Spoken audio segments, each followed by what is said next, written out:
All right. Hello, hello, hello, and welcome once more to the Sharkstream Book Club. It's me. It's Gage. Again, can you believe it? Like how weird is that? I was here last week and now I'm here this week again. Eh, I actually just realized I need to check something. Okay, that all properly updated. I was a little bit delayed starting today's book club stream because I realized that I had updated my PNG tuber to feature the hair on my main stream, but I hadn't done it on the book club stream yet. So I had to spend a hot minute taking care of that and making sure everything was sized properly. Um, but we're good. We're good. I'm good. Everything's fine. You know? Yeah. But hello, and welcome back to the Sharkstream Book Club. We are today continuing our read-through of the Alan Wake files, which we are halfway through now, so today is probably going to be the last stream for that. And today, what are we going to be working through today? Let's take a look here.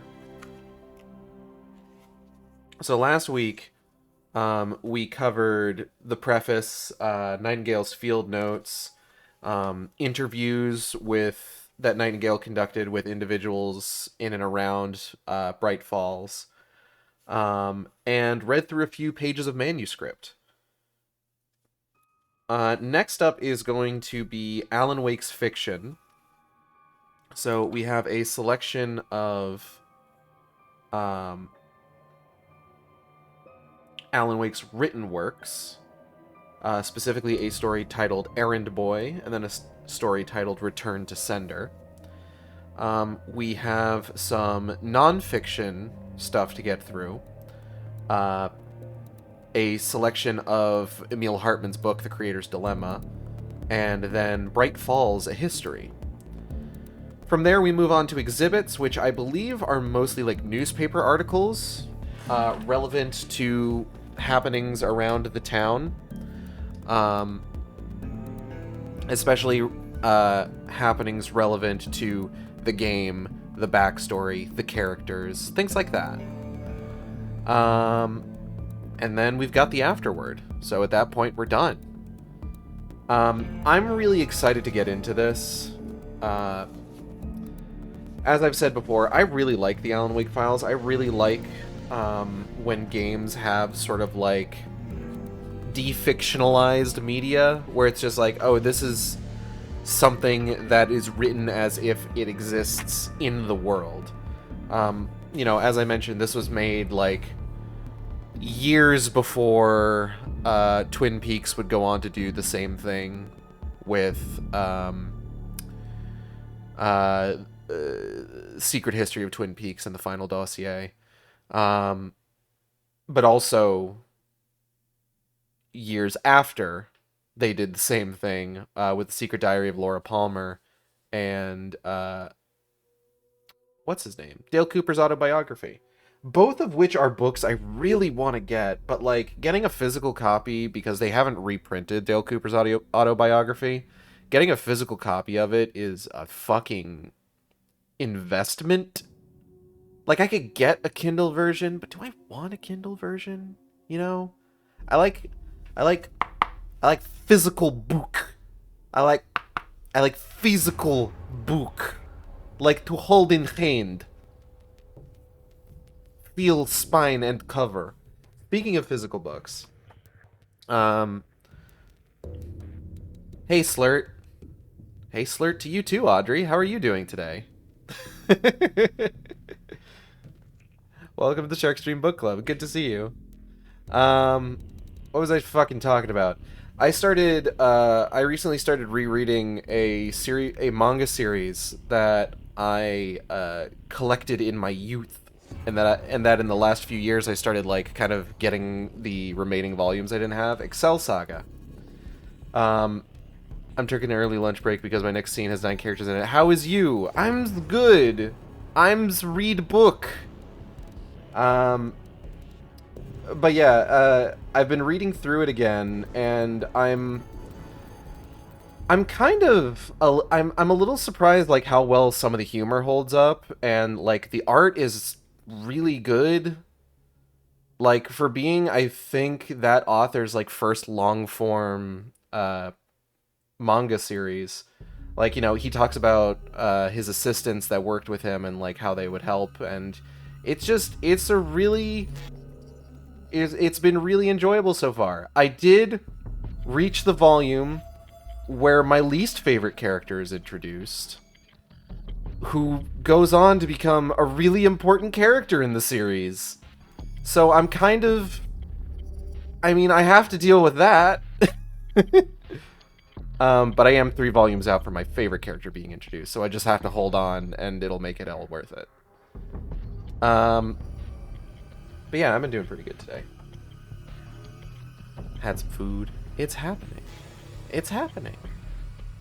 I don't think there's anything that's happened today otherwise that I've, like, really been thinking I wanted to talk about. Been keeping up with my movie list. I've finished all of my, like, pre-curated movie lists, and now I'm just kind of looking at stragglers. Things that I've added to my library since starting the movie list challenge. So yesterday was Puss in Boots: The Last Wish. That, I mean, it's good movie. Good movie. Great movie, even, I would argue. I think it could have taken home the Oscar for Best Animated Film if it didn't come out in the same year as Guillermo del Toro's Pinocchio. Like, that's some stiff fucking competition, you know? Like, what the fuck did Disney put out that year? I don't even remember. They put out something. Speaking of Disney, I've been wanting to check out that Frozen 2 making of documentary, because it just sounds like an absolute train wreck. And one of these days I'll watch it. Oh, you know what I did start watching? I started watching that new Superman animated series. Probably my favorite version of Superman so far. Like, it's really good. Other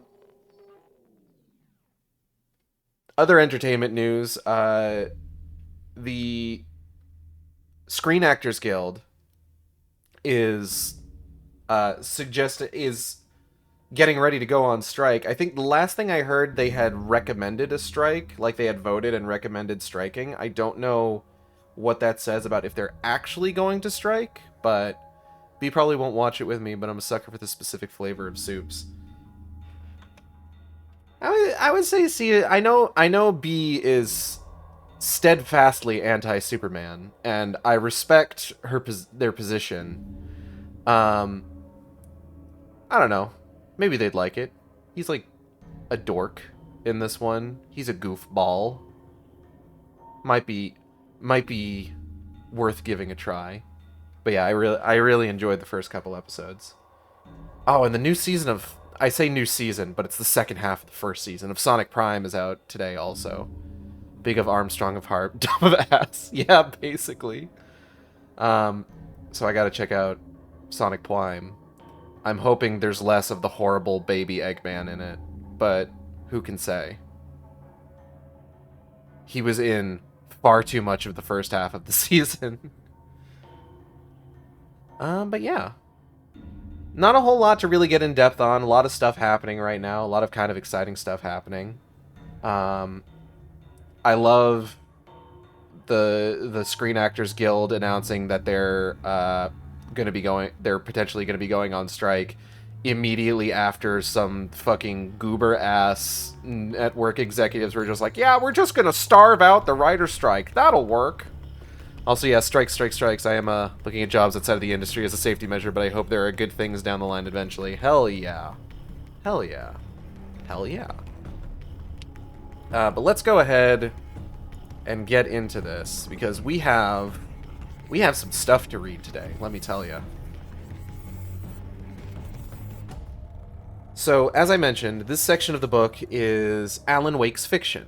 So this is stuff that is written by, quote-unquote, Alan Wake.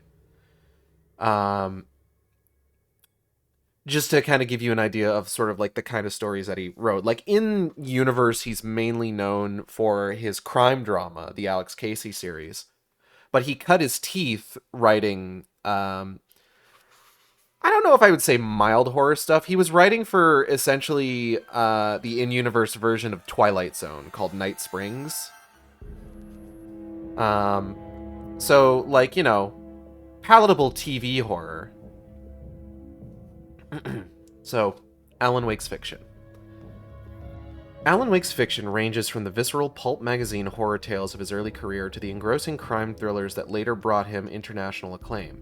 While the subject matter changed, Wake's fiction itself remains charged by his own unique psyche and the doubts and fears he contends with. Wake could not escape himself through fiction. If anything, his fiction reflected a deeper version of himself.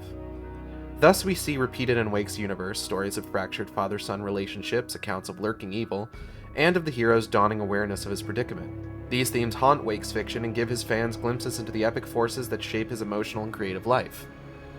In Bright Falls, Alan Wake confronted his most terrifying nightmare, a place where his fiction, based on his manuscript pages found scattered across the area, seemed to become literally manifest. Even the lighthouse that played such a prominent role in his first published story, Errand Boy, is part of the ominous landscape of Bright Falls.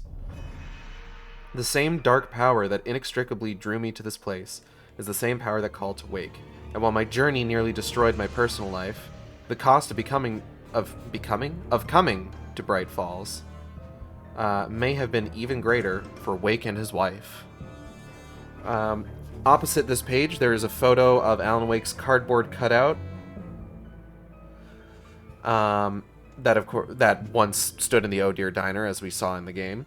Photograph of the Wake standee that once stood in the Oh Dear Diner. It was most likely taken by Rose Marigold. We, of course, know that it wasn't. It was taken by Barry. What happened to it from its previous resting place at the Anderson farm is anyone's fucking guess. Alright, so this page starts with a cover of the magazine that this story was quote-unquote published in. Cover of the Dark Visions magazine in which Alan Wake's first published story appeared.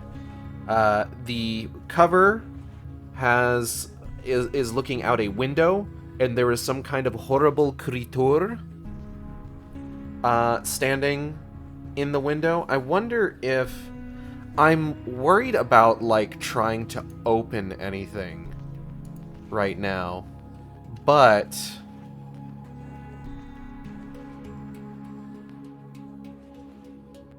let me see.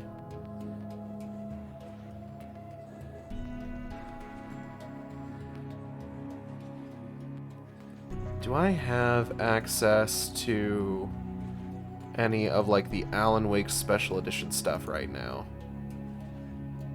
Let me take a look.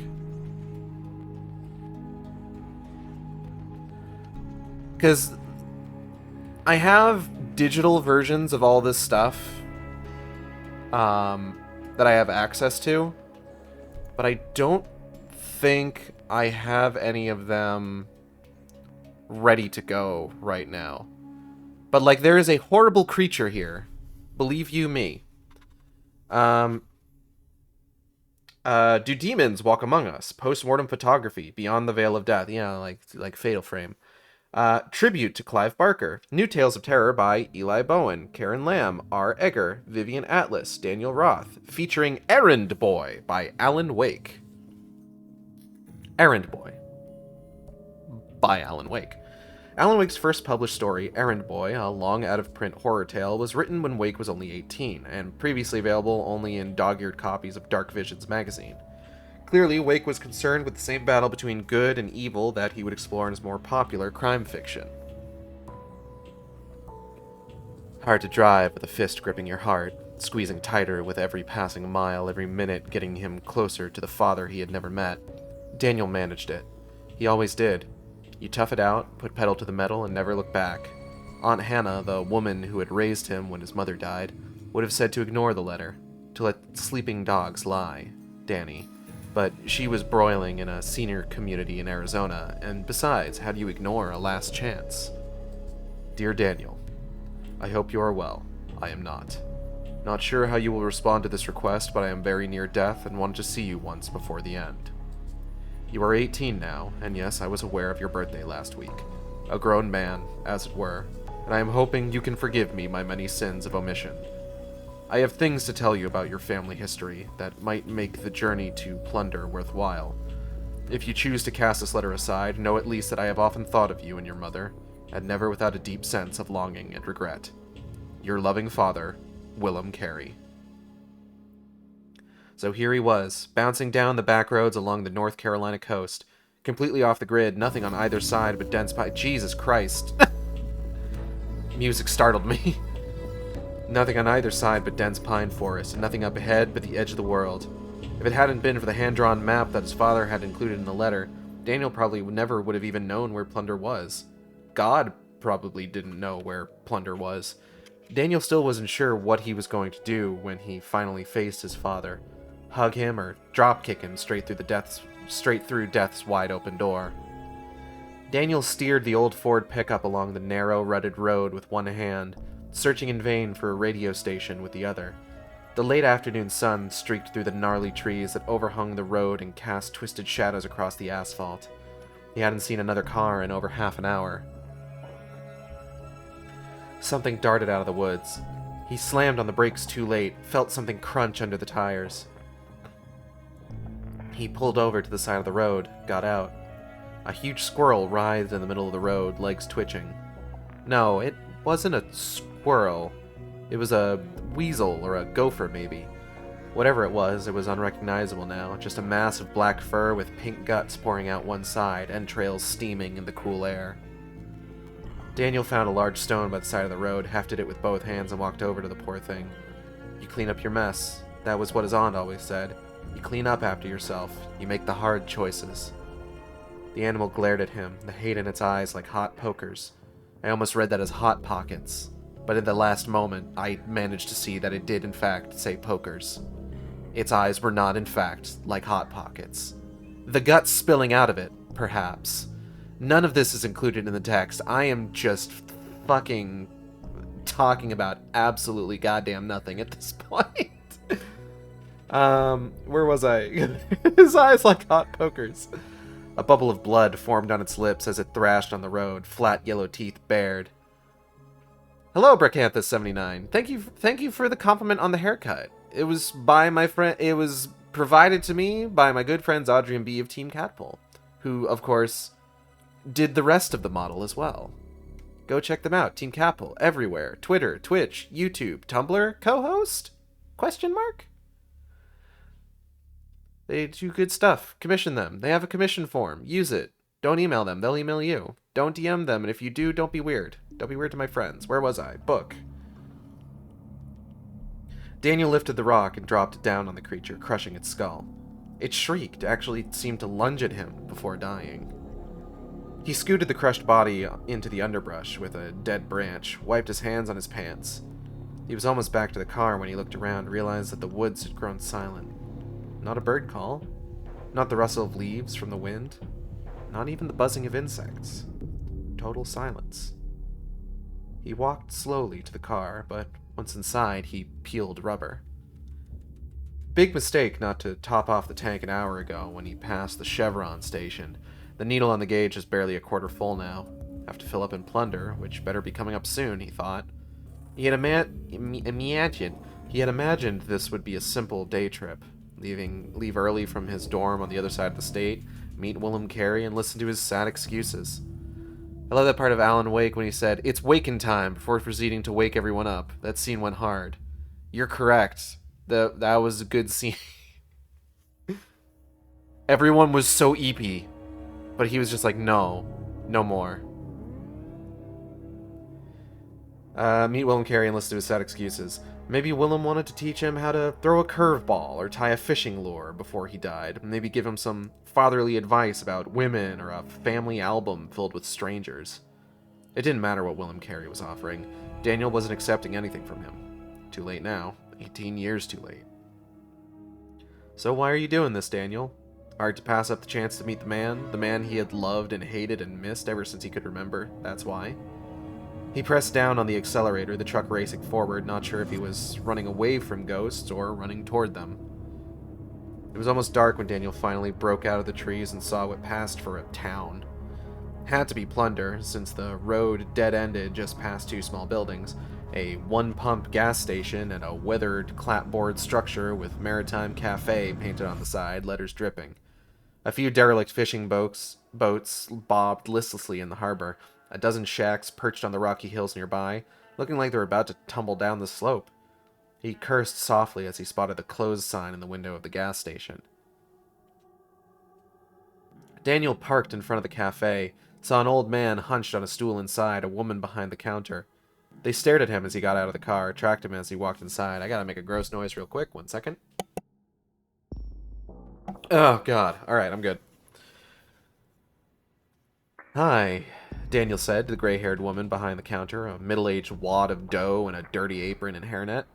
He sat down on one of the stools, noted the collection of ships in a bottle lined up behind her, men of war and sloops and galleons in full sail, intricately made and perfectly accurate. Strange to see such care and attention on display when the cafe itself smelled like chuck steak left in an unplugged refrigerator for a month or two. The woman fingered her apron. "You lost, hun?" "Lost? Oh, he's lost all right," the old man at the counter cackled, started coughing, wiped his mouth with the back of a grizzled hand. The plate in front of him held the remains of a fish, the head still on it, the skin patchy and dotted with lumps. It took an effort for Daniel to tear his eyes from the fish. Is the gas station closed for the day?" "Lost and out of gas," drawled the old man, rooting around in his mouth with his index finger. "Pitiful, just pitiful." "Grayson's gone hunting," said the woman. "Should be back sometime tomorrow." "There's no one else who can sell me gas?" asked Daniel. "No." The old man pulled his finger out of his mouth and stared at the tip. "No cell phone, no television, no internet." Excuse me. He looked at Daniel, a burst capillary in the white of his right eye like a thin red worm. "You's on your own now, Buttercup, just like us." "I got it," the woman pointed at Daniel. "You're Willem's boy. He's been waiting for you." "We's all been waiting for you," said the old man. The woman snapped at the old man with a dish rag. "You looking for Willem?" the old man said to Daniel. He held up the fish and shook it, sent bits of flesh flying from the backbone. "Well, here he is." "Go on, Ephraim, get out of here," said the woman. She waited until the old man shuffled out the door. "I'll take you to see your daddy soon as I close up. Be just a few minutes." Hey, G-Man. Welcome to Sharkstream. Daniel waited in the car, eager to get out of the cafe, eager to get out of this grimy, gut-shot little town as soon as he could. It had been a mistake to come. He slumped over the steering wheel, rested his head on the back of his hands. "Wake up, sleepyhead." The woman from the cafe waved at him as he jerked upright. "You ready to meet your daddy?" "Can you just tell me where he lives?" "I best take you myself," said the woman. "Folks around here, we're protective of Willem. He's got a gift. A special gift."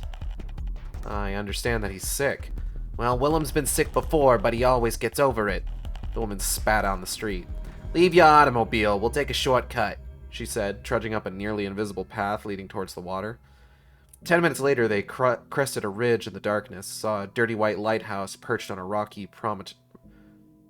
Promontory. It looked like a wedding cake with the bridegroom missing. Waves crashed against the far side, sent salt spray into the air. "There it is," said the woman, pointing. "Willem's going to be pleased as punch to see you." Daniel hesitated. "Not getting cold feet, are you, hun?" The woman showed a yellow grin, and Daniel thought of the animal he had run over, baring its teeth as it died. "Thanks," said Daniel, walking past her, the tiny hairs at the back of his neck lifting. He got to the front of the lighthouse, looked around, but the old woman had already gone back to the way she had come. He started to knock on the front door, stopped himself. Decided to go around the back. Nice to know what he was getting himself into, not be led everywhere like some lost lamb. He walked slowly around the lighthouse, listening for something inside, but there was only the howling wind. A sudden gust staggered him, drove him towards the water as though it was trying to push him in.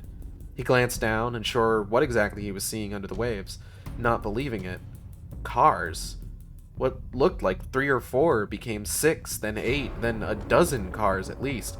Vintage cars, and newer models, a yellow convertible, and a white minivan. More and more of them under the surface, stacked on top of each other. Daniel? Daniel whirled around. A tall, rangy man wearing a long black coat and a shirt white as frost stood not 6 inches away from him. Daniel! The man breathed his name, the wind whipping his long dark hair around his face. I hoped you would come, but I wouldn't have blamed you if... He put a hand on Daniel's shoulder, saw Daniel's expression, and released him. I'm Willem. Not, I'm your father. If he had said that, Daniel would have turned and walked back to his car without a word, would have driven out of town until he ran out of gas or got a cell phone signal. Willem didn't say that, though. His greeting, an acknowledgement of the gap that existed between them, the snapped thread, the broken promise. Daniel stared back at the man, trying to see a piece of himself in that narrow, deeply lined face, searching for some recognition of what his mother had seen in the man. But all he saw in those sunken eyes was... weariness and tension and overwhelming sadness. I know what you must be thinking, said Willem. You have no idea what I'm thinking. You should be grateful. Willem looked like he had been slapped. I suppose I deserve that. If he was waiting for Daniel to disagree, he'd be waiting until the lighthouse crumbled into the sea. Daniel shivered. Come inside, out of the wind, said Willem. I'll make you some hot tea, and... Daniel jerked a thumb at the submerged cars. A lot of lousy drivers around here. The storm screamed around them. Times are hard, said Willem. People drive their cars off the promontory, report them stolen, and collect the insurance money. Times must have been hard for a long time, said Daniel. Longer than you can imagine. Willem ran a hand through his tangled hair. Shall we get out of this gale and warm your bones? Daniel didn't move. I understand, said Willem. You don't really want to be here. You think it was a mistake coming. Most of all, I understand how vexed at me you are. 3 for 3, Willem. The man didn't even look all that sick. His skin was blotchy, but he moved fast enough and seemed alert.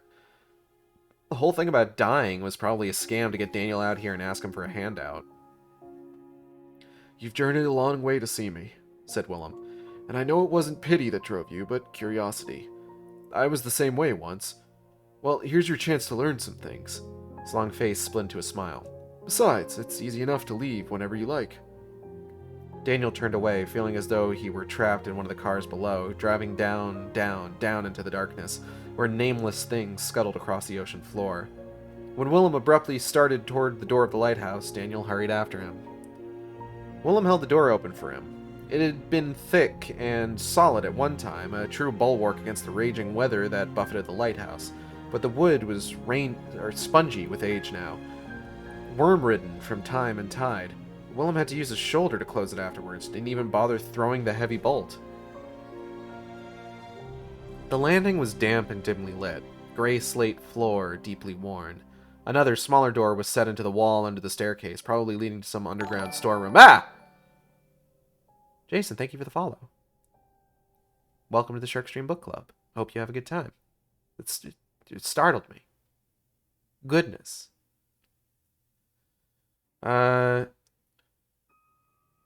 that might be one of the more badass models I've seen. Thank you. Art credit is in the bottom left corner there if you want to check out Audrey and B of Team Catpool's work. They're fantastic artists. And they did a bang-up job, especially with the hair update. Where was I? I lost my place. Hold on. Another smaller door was set into the wall under the staircase, probably leading to some underground storeroom. An iron staircase rose up, up, up in a winding, lacy spiral. Willem shrugged off his coat, hung it on a hook. This way, he called, taking the steps 2 at a time, the iron creaking. Mind you watch your step. Daniel looked at the front door again, then followed after him. The living area on the second floor contained a small kitchen with a 2-burner gas stove, a cluttered desk made of rough planks, and a sagging brown leather sofa. A pallet in the corner evidently served as Willem's bed, a worn quilt his only blanket. The sofa faced a small window that looked out at the ocean. Daniel could see the wind beating at the glass, whitecaps in the darkness. Please, make yourself at home, said Willem as he busied himself putting a battered tea kettle on the stove, setting out a mug, his hands huge and powerful. He shifted back and forth, glanced out the window that faced the shore. Sorry for the poor accommodations. I don't receive many visitors. The woman from the cafe said you were the big cheese in Plunder. Willem cocked his head. Pardon me? A big shot. She said you have a special gift. Willem glanced out the window again. Well, I do what I have to. Daniel sat on the musty sofa, sank in so deep that it felt like being swallowed alive. He lifted himself out, pushing his hands deep into the space between the cushions, and felt something hard. He pulled out a driver's license from the sofa. Janice Cook, Middleton, Tennessee, expired 17 years ago. Pretty girl. Pretty enough to have replaced his mother after Willem abandoned her. Timing was right. Willem stood over the stove, waiting for the kettle to boil, shoulders slumped. He seemed skinnier without his coat, his face the color of pale mushrooms. The waves crashed against the rocks with a sound like distant cannon fire, and Daniel wished he were anywhere except here. He wandered over to the desk. Willem put a spoonful of loose tea in the mug, poured in hot water, and handed it to Daniel. Daniel took a tentative sip. Nodded. Good. It wasn't good. It was weak and sour. He shivered. Are you hungry? Asked Willem. Daniel was famished. No, I'm fine. He picked up a strip of photos from the desk, faded black and white, spewed from a booth at some tourist spot. His mother and Willem mugged for the camera, heads pressed together, smiling. Willem, handsome as any movie star, Daniel's mother had died when he was 10. In all that time, he had never seen her as happy as she looked in those photos. He was aware of Willem watching him with those dark, sunken eyes. What? Willem shook his head. You look so much like your mother. I hadn't prepared myself for that, he said, his voice a whisper now. I hadn't prepared myself for that at all. Ugh, speaking of this, whispery voice is, making me yawn. Jesus. The lights in the room flickered, and he glanced out the shoreside window again. Something wrong? Said Daniel. I loved your mother, said Willem, his eyes suddenly shiny with tears. The man's emotion surprised Daniel, like seeing a tarantula carrying a valentine. You loved her until you met Janice Cook. Daniel whipped the driver's license across the desk. She must have made you forget all about us. No, said Willem, still locked into the strip of photos, oblivious to what Daniel had said. Women have always been drawn to me. But in all these years, all these long years, your mother was the only one I truly loved. Ugh, see what I'm fucking talking about? God. Ugh.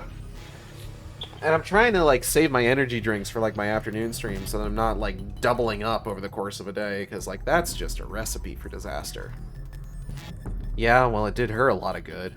I did the best I could by her, Daniel. Willem gripped the edge of the desk. I put myself in peril for her, he said, clawing at the desk so hard that one of his fingernails lifted off and fluttered to the floor like a translucent moth. Daniel gaped at the fingernail, disgusted, but Willem seemed unaware of what had happened, distracted by sounds only he could hear. The lights flickered again. I need to go down and check on the generator, said Willem, already in motion. Daniel listened to his footsteps fading, idly rifled through the papers on the desk. He picked up a leather-bound book, Manifest for the Brigantine Lady of Carolina, etched into the cover. The pages were wavy as though soaked and later dried out, and the writing was so cramped he had to turn the book towards the light to decipher it. The entries from the early 1800s were lists of cargo brought over from England and France, bolts of cloth and farm equipment, spices and sugar and molasses from the Indies. One of the last entries was dated April 21st, 1827. He stopped breathing as he read the captain's notes. We set sail today for the west coast of Africa to pick up a load of slaves. Our first descent into this dark and unholy trade. The men aren't happy with the task, but the big merchant ships have taken the profit from our usual cargo, and we have families to feed. Ugly work to be sure, but God will forgive us in time, and the crew will cease their grousing soon as the money clinks in their pockets. James Riggs, Captain. Daniel saw a long line of numbers, ledger entries starting with 87 males, 105 females. Each entry struck out with a lesser number marked underneath. The last numbers were 31 males, 42 females. A long list of atrocities were detailed in the pages, brutal beatings and torture, and the slightest resistance punished without mercy. The brigantine was a horror show in full sail. The last notation from the captain was from November 11th, 1827. Almost home now, and with high winds to hurry us on our way, though we can't arrive too soon for me. Cannot wait for this damned voyage to be over. The screams of the Africans still echo in my head, one in particular, a village chief who cursed us all with each stroke of the lash, vowing revenge. We lost well over half our cargo before delivering them to the auction block at Charleston, but we still carry a fortune in gold back to plunder. Fine price, and well worth the blot on our immortal souls that Willem Carey, the cook, bleats about. "You should put that down," said Willem, climbing back to the living area. "I should do a lot of things," said Daniel, staring at the ink blot at the end of the captain's last note, as though the pen had been held frozen over the page for too long. "This should be in a museum somewhere." "It should be burned." "Is this what you brought me up here to see?" said Daniel. "The dark roots of our family tree? Nothing like an ancestor in the slave trade." "Did your mother ever speak of me?" "Not a word. You might as well have been a ghost." Willem lowered his eyes. "Well, there wasn't a day went by that I didn't think of her. I just wished I'd got a chance to explain to her." A knock echoed on the door downstairs, and Willem flinched. "I shouldn't have asked you to come, Daniel." "Little late for that," said Daniel. "Whoever it is, tell them to go away." I can't," said Willem. A thin trickle of blood started from one nostril, ran down to the edge of his lip. "They won't be satisfied until I've done my duty." "Who's at the door?" Willem grabbed the ship's manifest, hurled it against the wall. "Who's at the door, Willem?" "Captain Riggs," Willem whispered. Daniel started to laugh, but the look on Willem's face stopped him. "You're serious?" The pounding on the door was louder now, insistent. "We have to hurry," said Willem. Daniel shook him off. "You don't understand." "Sure I do," said Daniel. "Either this is some practical joke, or you really think some dead sea captain is knocking on your door. What else is there to know?" "Captain Riggs isn't dead," said Willem. "Not exactly. None of them are." The sound of splintering wood echoed up the stairs. "This way," beckoned Willem, starting downstairs. "It's your only hope."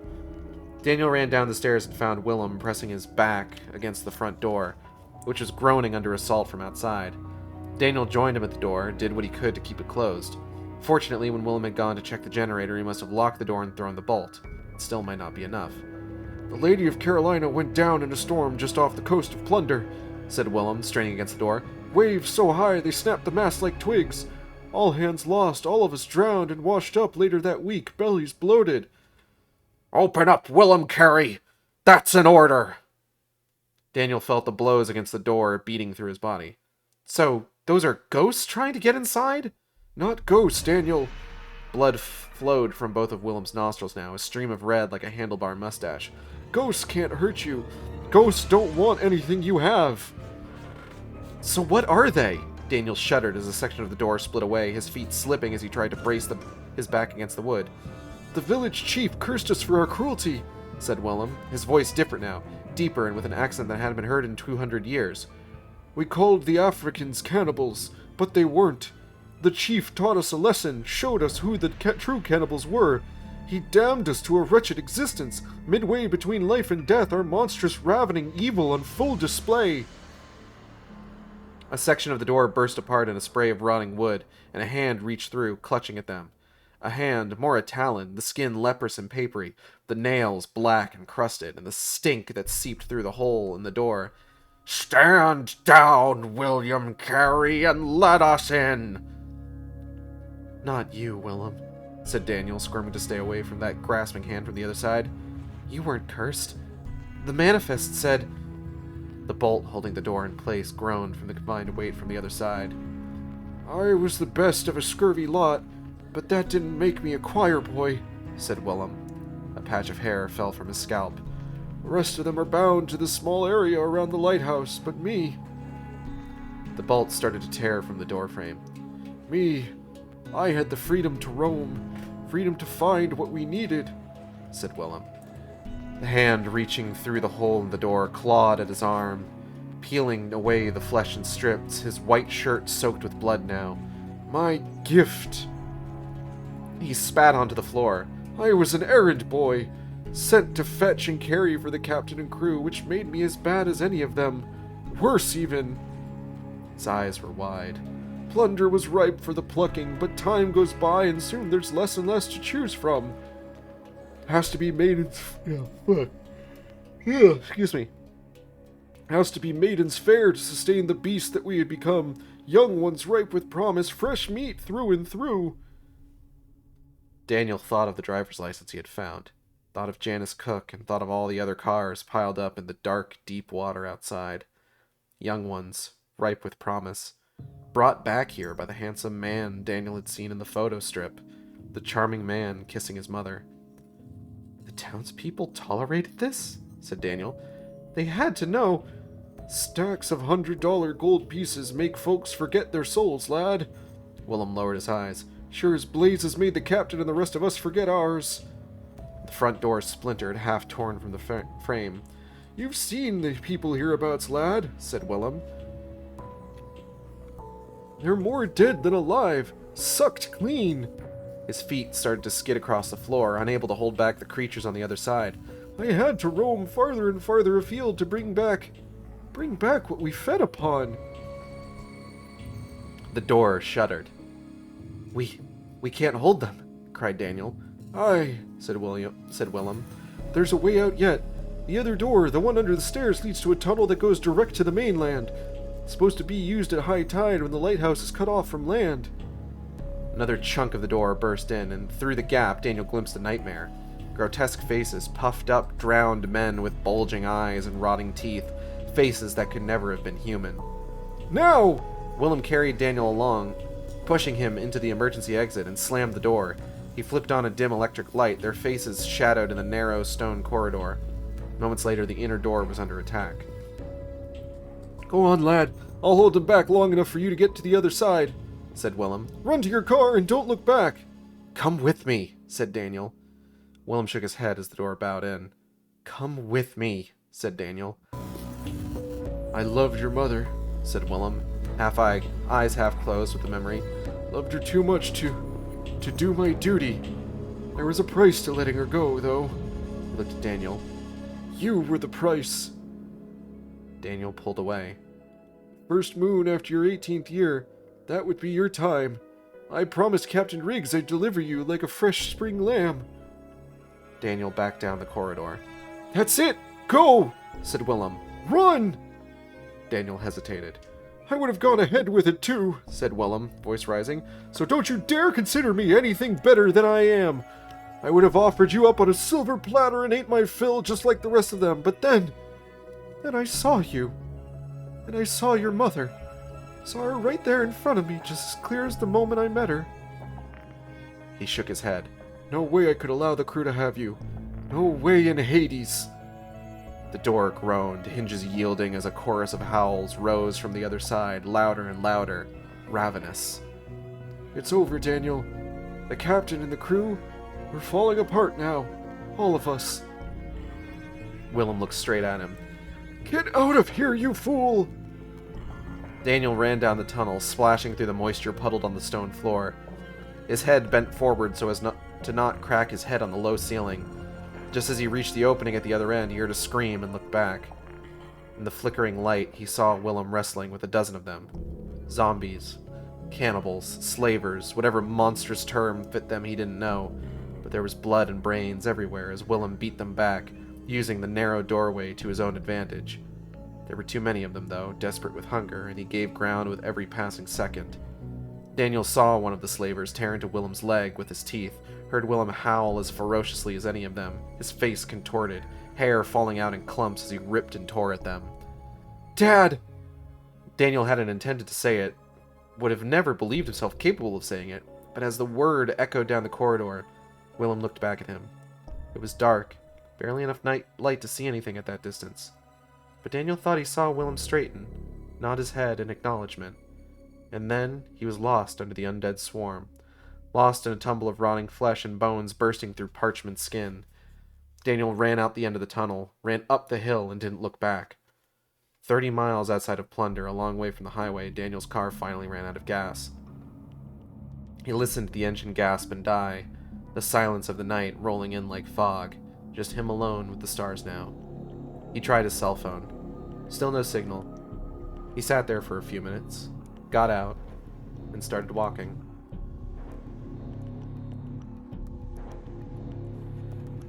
Okay, so that's kind of an entire chapter sort of in and of itself. So before we pop into the next selection from the works of fiction of Alan Wake, let's go ahead and talk about this.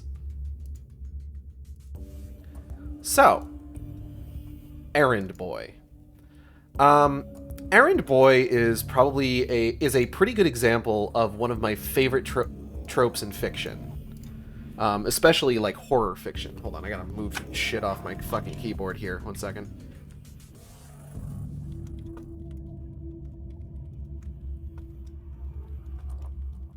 The town with a dark secret. One of the most prominent examples of this that I can probably think of is Shadow over Innsmouth. One of H.P. Lovecraft's more well-known works. And also one of the ones where when you know about how racist he was, the metaphor falls away and you can see what he's talking about.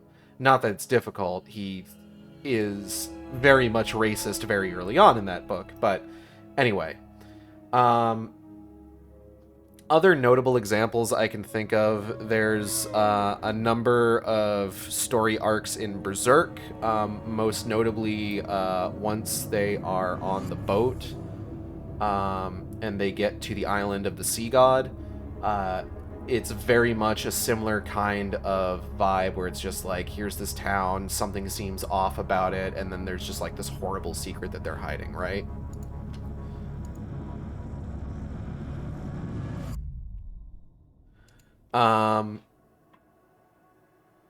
Another example that I can think of would be,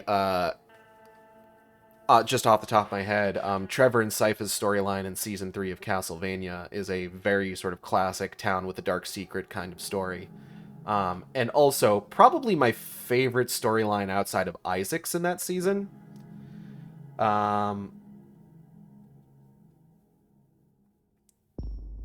But, like, this is very much... And this particular story definitely very much has a lot in common with Shadow over Innsmouth.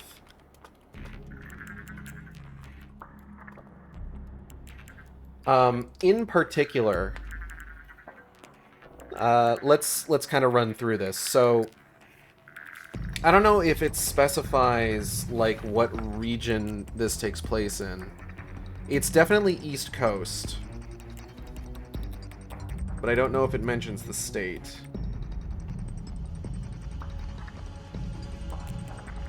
North Carolina. So, you know, East Coast town.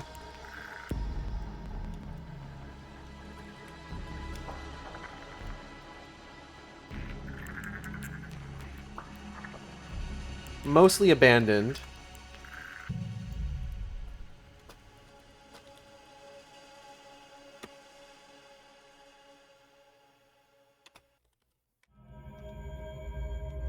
How the fuck do I spell permanent? The people who live there are mostly permanent residents.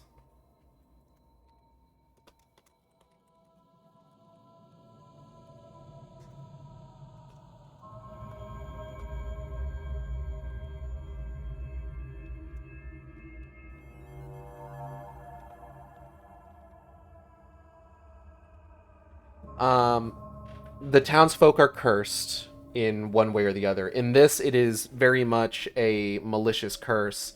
In Shadow over Innsmouth, it is, of course, an agreement with an ancient god, the ocean god Dagon, in order to allow them to prosper. They turn into monsters, in this turning into like cannibalistic zombie zombies in Shadow over Innsmouth turning into deep ones. And the protagonist has familial ties with somebody in the town.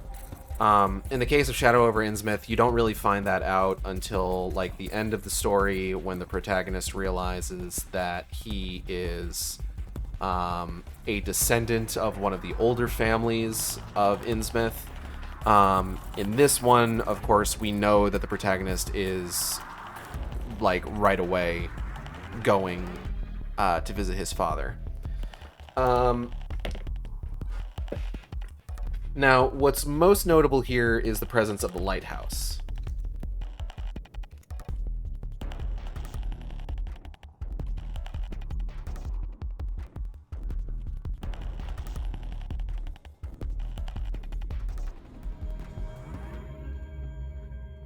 Which, just by its description, invokes the lighthouse that's present in the game in the prologue, and then, of course, in the second DLC episode.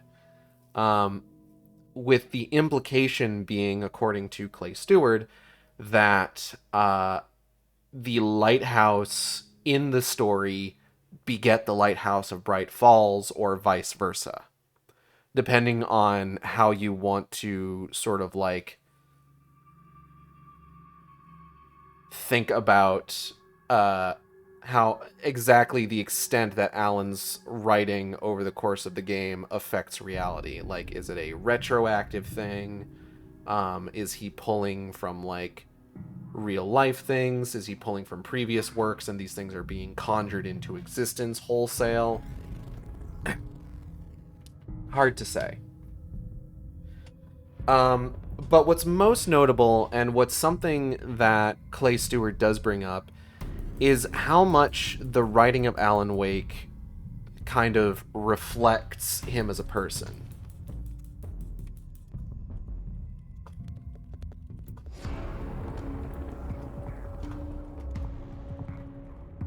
Now, this is a pretty common thing for writers to deal with.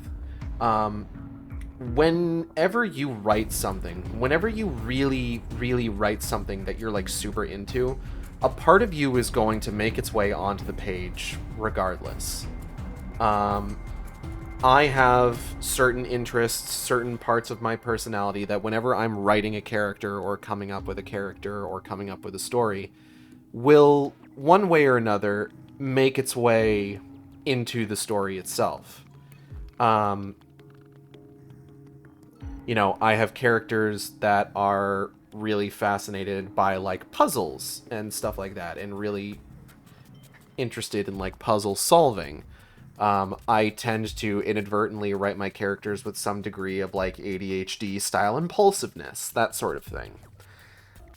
Stuff that is kind of pulled from like my personal experience.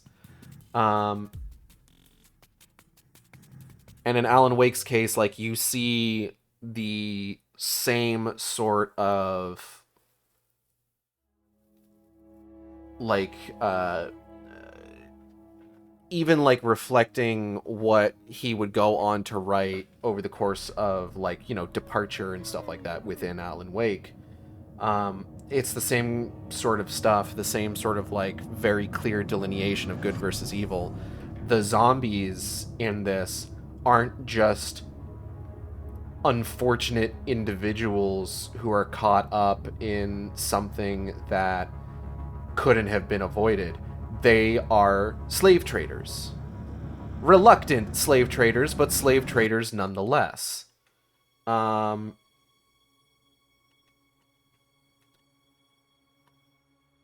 So, like, they're not good people. They are very sinister people, and they have no qualms with, you know, despite their horrible actions, continuing to commit other horrible actions in service of keeping themselves alive.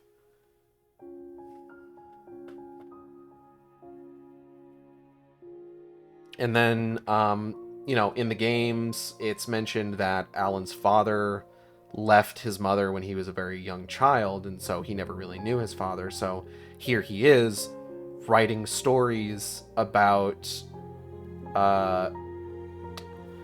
you know, a character who is going to visit an absent father and just like sort of almost writing an excuse for his own father, where it's just like, yeah, his father left him, but like, what if he's angry about that, and the protagonist in the story is angry about that, obviously.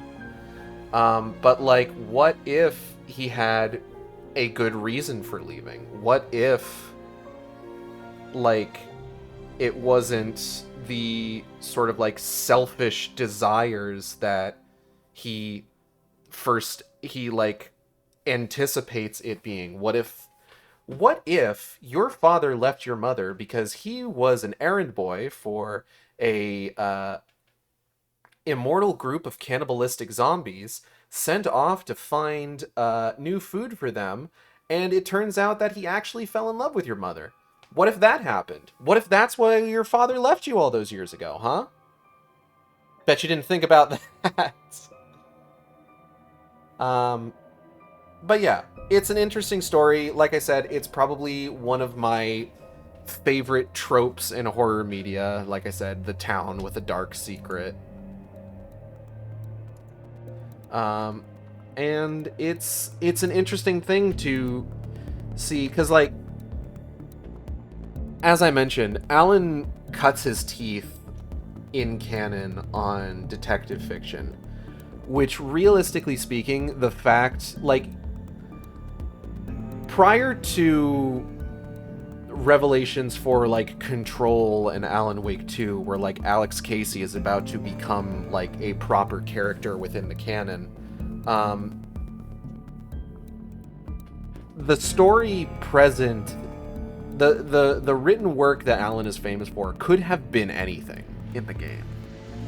It's not super important that it's a hard-boiled cop fiction story, right? It's not the most important thing in the world that is the specific genre he's working with.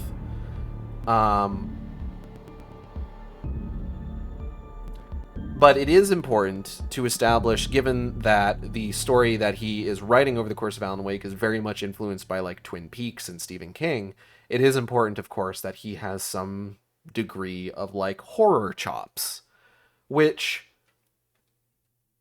could do worse than Errand Boy, you know?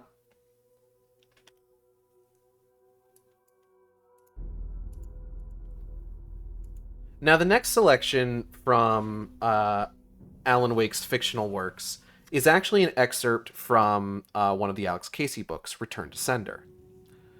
There is a cover for the book from the best-selling writer Alan Wake, Return to Sender, an Alex Casey thriller. There is a New York skyline with like a smear of blood beneath it. Return to Sender, or the caption for that reads, best known for her iconoclastic photography, Alice Wake also produced commercial design for her husband's book covers. Return to Sender by Alan Wake. The third novel in the Alex Casey crime series, Return to Sender is a treasure trove of clues to this author's internal life.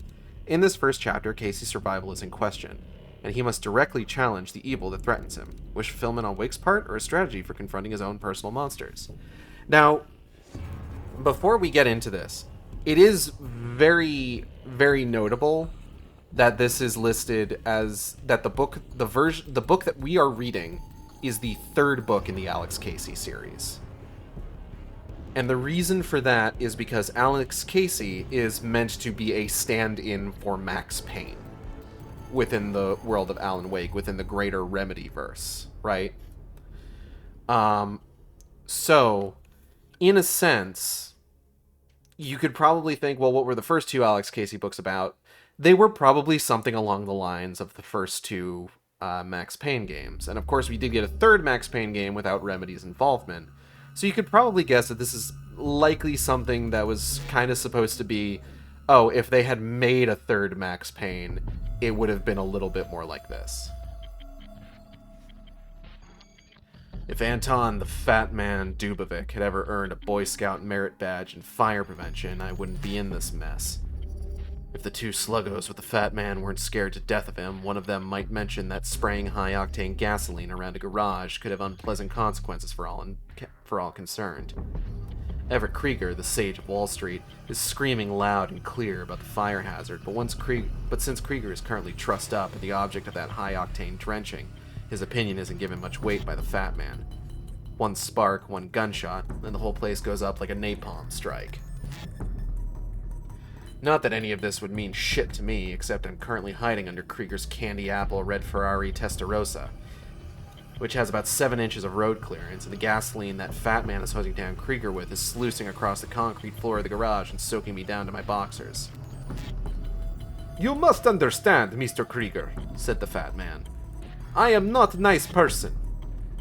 I heard gasoline spattering onto the concrete as Krieger blubbered. The fumes were making me lightheaded, but nobody else seemed to notice. Then again, they had murder on their minds. "I bet you will stink when you burn, Mr. Krieger," said the fat man. "I bet you will stink like the bad barbecue that upsets my tummy." Gasoline is cold, by the way, real shivery stuff, and Krieger's screaming had given me a headache. Plus, the tip of my nose kept grazing the underside of the Ferrari, so it was raw and sore by now. I was about ready to slide out from under the car, cap the fat man at the sluggos, and warm myself up with my own burning hair as the whole place whooshed into flames. I didn't do that. Instead, I carefully tilted my head to get a better look at what was happening. A few feet away from me and promised myself that next time I'd exercise better judgment. I won't do that either, of course. I never learn. Sure, I should have passed on the job when Krieger's daughter showed up last week, but the girl was scared to death. Lots of scared girls out there these days, but she did it better than most, and her being a homely thing kind of won me over, dragging a kid along to boot. Hit me in my soft spot. All that family money, but Jane Krieger stayed plain Jane. Big, thick glasses and awkward shoes, the way she slumped her shoulders when she talked, made me want to take care of her. She said her father, Wall Street financier Everett Krieger, had gotten involved with some very dangerous men, and she was worried about something happening to him. "I know you're much too talented for bodyguard work, Mr. Casey. I just want you to keep an eye on Daddy. My father doesn't even have to know you've been hired. He'd probably be upset with me if he found out." Turns out Everett Krieger had just gotten involved with some dangerous men.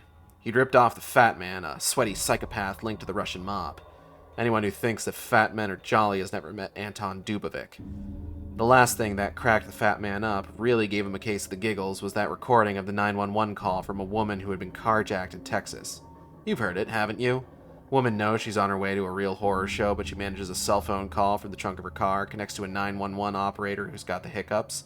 The woman keeps whispering about being kidnapped, and the 911 operator can't hear her because he keeps hiccuping into the receiver. And the cell phone signal is dying, and the woman is panicking, and the 911 operator keeps on hiccuping, saying, pardon me, y'all." A regular laugh riot. They found the woman's body a week later, what was left of her anyway. The fat man plays that tape all the time, and it never fails to bring a tears to his eyes. Even imitates her voice and the hiccups. So, when the fat man huffed and puffed his way into Krieger and his associates a year ago, wanting to park $18 million, Krieger should have very politely suggested that Mr. Dubovik would be better served at one of the many other fine investment houses. But he didn't. Instead, Krieger told the fat man what he told most of his clients. Expect 10 to 12% annual returns and cash out anytime you felt like it. Things didn't quite work out like that. Krieger's enormous bet against the Australian dollar went south, coupled with a government takeover of the Nigerian oil industry and a crash in the Brazilian bond market. While Krieger and Associates had suddenly collapsed like one of those fancy soufflés that Krieger used to jet to Paris to nibble on for lunch. Krieger dodged a federal indictment by liquidating all his assets and offering his clients 10 cents on the dollar. Most of his clients settled, but the fat man wasn't interested. The fat man had never tipped a waitress or been heard to say, "Keep the change." "I told you, I don't have any offshore accounts," pleaded Krieger. He was a handsome, well-maintained aristocrat who struggled helplessly now, hands bound behind his back, his body roped tight to a supporting column of the garage. Gasoline dripped from his perfectly cut gray hair. "Don't you think the feds would have found them by now if I did?" "I should trust Fed dummies?" the fat man laughed. "Fed dummies cannot find their ass with GPS." I imagine Krieger once took a certain pride in having his own gasoline pump in the garage. Special blend for the Ferrari. Might as well have been jet fuel. Perfectly safe as long as you gassed up in a well-ventilated space, but the fat man likes his privacy. So the doors to the garage were down, the gas running free, and the fumes in the garage so thick that a bright idea might set the place off.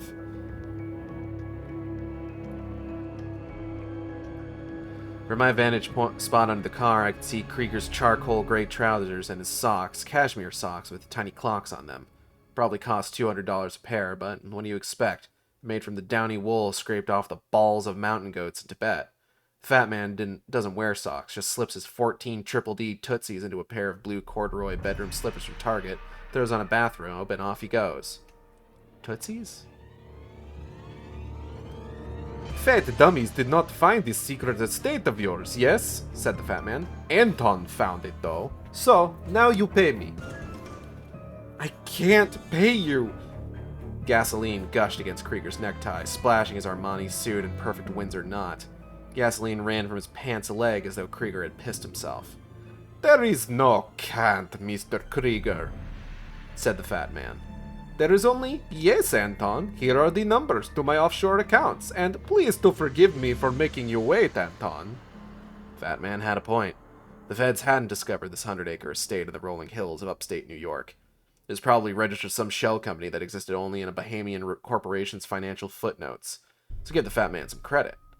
I wouldn't have found the place if a terrified Jane Krieger hadn't called me early this morning and given me the location and said she was sure something was going to happen. I shifted slightly, saw the two sluggos, a couple of nervous XXL meat bags in blue tracksuits, each of them standing on a radial tire to keep their shoes dry, like that's going to save them if the garage blows. Smart thing to do if you want Krieger to give up the information would be to drag him outside, drench him with gas out there, but maybe the fat man wants to use the safe familiarity of the garage against Krieger, like tucking a guy into his soft, comfy bed and maybe fluffing his pillow before breaking out the vice grips. I am losing patience, Mr. Krieger, said the fat man, his thinning black hair plastered to his skull.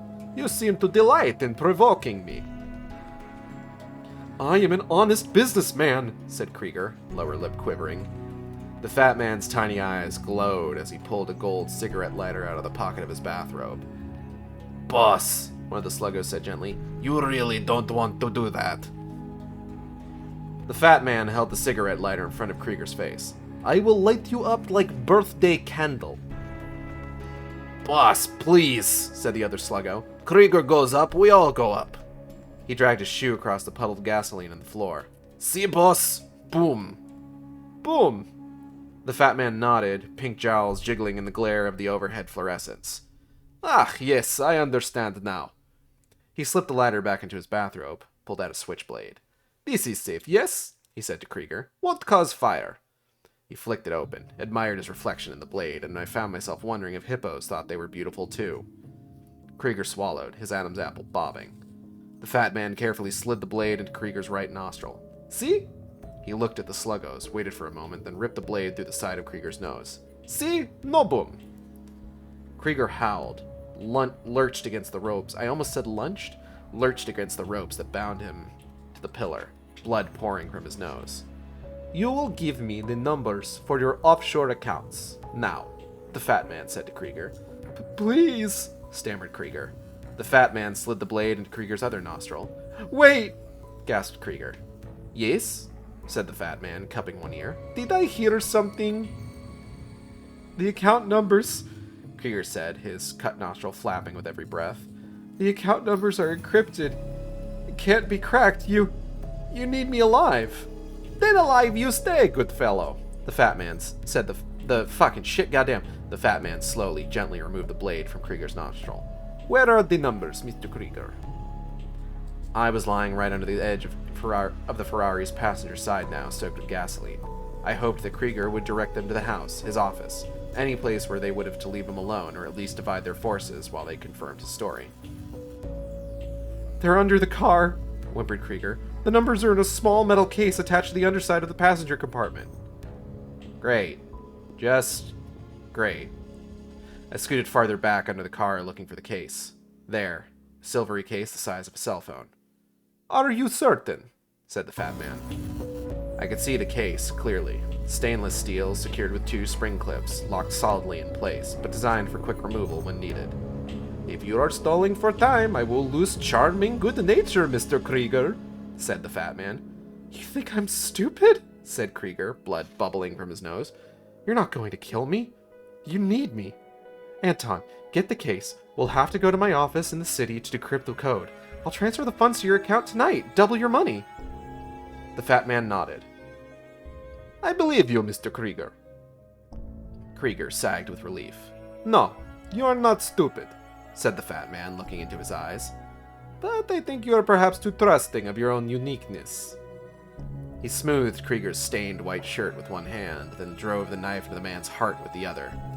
It seems, in fact, Mr. Krieger, that you are not required to decrypt the code, he said, cleaning the blade on Krieger's necktie as the man's head flopped lifelessly. He slipped the knife back into his bathrobe, turned it to the sluggos. Please do hit the hydraulic... the fucking shit goddamn. Please do hit the hydraulic auto lift. I waited until the Ferrari was waist-high off the floor before sliding out from under, the case clutched in one hand. I waved as I scrambled to my feet. Hey, fellas, how's it hanging? The sluggos reached for their own guns before they caught themselves. The fat man just yawned, belted his bathrobe tighter around his enormous frame. Open the garage door and air the place out, idiots, the fat man said to the sluggos. Then you could shoot our uninvited guest. He raised his bushy eyebrows to me, half-bowed. My sincere apologies. I pulled my own piece out, centered it between the eyes. None needed. Ah, the classic standoff, said the fat man, unperturbed. I feel like one of your American cowboys at the A-OK Corral. He pushed out his lower lip. Let us leave the door down, shall we? Gunfire hurts my ears anyway. There were way too many teeth in his smile.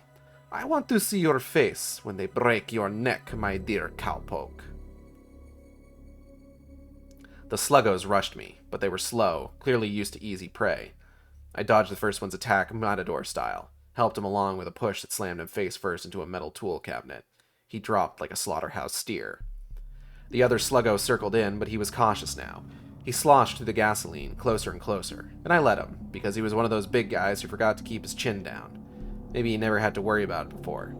He grabbed my left shoulder, grinding down on the bone before I drove my right hand into his throat, crushing his windpipe. He fell to his knees, trying to breathe as his airway swelled shut. My left arm was completely numb as the fat man charged, barreling at me. He moved faster than the sluggos, faster than I would have believed. One swipe of his enormous paw practically tore my ear off before I could retreat, head ringing. He kept coming. I kicked him twice in the midsection, kicked him hard.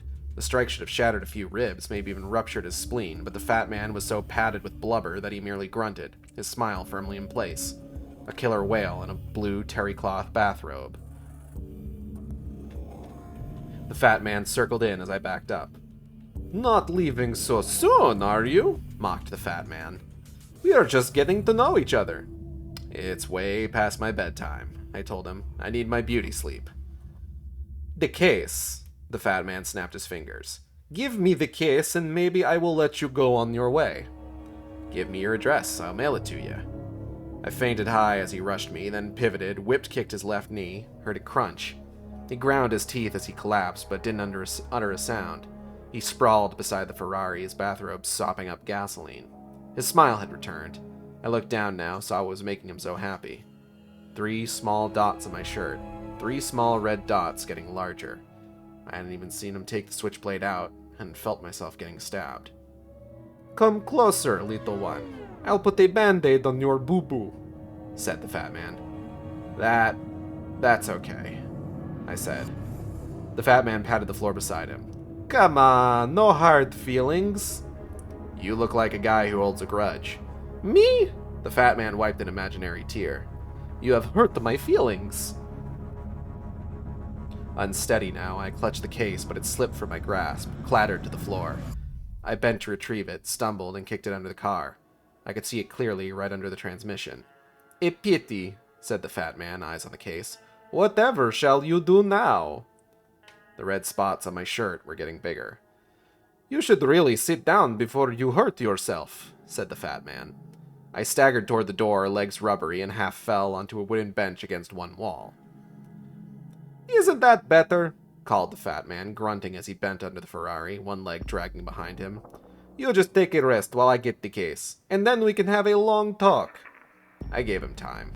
Gave him until he was halfway under the car, his hand on the case before quick limping it over to the controls of the hydraulic jack and flicking the switch. The fat man squealed as the jack lowered, slithering across the slick floor trying to get out. Almost made it out, too. Got his head free, anyway, the rest of him pressed against the concrete by the weight of the Ferrari. "You comfortable?" I asked him. "Little tight," said the fat man. "You might raise it up a bit." "Sure." I lowered it slightly. Heard him gasp. "Whoops." What do you want?" hissed the fat man. "World peace." The fat man chuckled. I had to give him credit for that. "Oh, you mean now," I said. "Well, I'd like to know how you found Krieger's secret estate." The fat man glared at me. The spots on my shirt were growing, but it was nothing terminal. It did hurt, though. I lowered the Ferrari a little more. The fat man groaned louder. "How did you find this place?" I repeated. A beautiful little bird told me," the fat man said, his breathing even more labored now. "Lucky you." "Yes, I am most lucky." "The bird who told me wasn't so beautiful," I said. "Sad." I watched him squirm under the Ferrari, grunting with the effort, trying to get clear, but he was caught. No two ways about it. I walked over to where Krieger's body hung from the post, fished his wallet out of his suit jacket. Nice wallet. Probably looked better on the alligator, but still. Not much cash in the wallet. Rich guys never carried much cash, but Krieger had a black invitation-only, no-limit Amex card. So I guess he thought he had it covered. You could buy a skyscraper with that card, and all they'd ask was, "Would you like that gift wrap, sir?" 2 photos. One of Krieger on an airport runway, standing in front of his Gulfstream 550. The other of Krieger and some beautiful girl. Strong family resemblance, although the daughter had better cheekbones. Beautiful girl, beautiful bird. No kid, no wedding ring. Out of the corner of my eye, I could see the fat man still struggling under the car, but I couldn't take my eyes away from the photo. Women are amazing. They get rid of their contact lenses, slip on a pair of ugly, thick glasses, and they look different. They don't wash their hair for a few days, just let it lie there in a tangled mess, and they look even more different. But it's the attitude that really sells things. Slump around, eyes downcast, let your voice quiver at all the right moments. You're a whole new person now. You're no longer that gorgeous, confident, sexy creature in the photograph. No, now you're the mousy, scared little introvert that shuffled into my office, begging me to watch over her daddy. The fat man had met the beautiful bird because that's what worked best to snare him. Me, I met plain Jane, the not-so-beautiful bird, the one with the borrowed kid, because that was the one who could get to me. She figured no matter what, one of us was going to deliver the overseas bank codes to her. I looked at Krieger, dangling there, his shirt a gory mess. Brilliant guy, tough and cold-blooded, but he wasn't even in the same league as his little girl. He should have just handed over all his money to her, the whole secret stash, and saved his life. Maybe if he had cooperated, Jane would have given him an allowance and let him keep the Gulfstream 550. I glanced over at the fat man. "Did she tell you... fucking shit, goddamn. Did she tell you how she knew how to decrypt the code?" "Let me out of here," said the fat man. "Doesn't matter," I told him.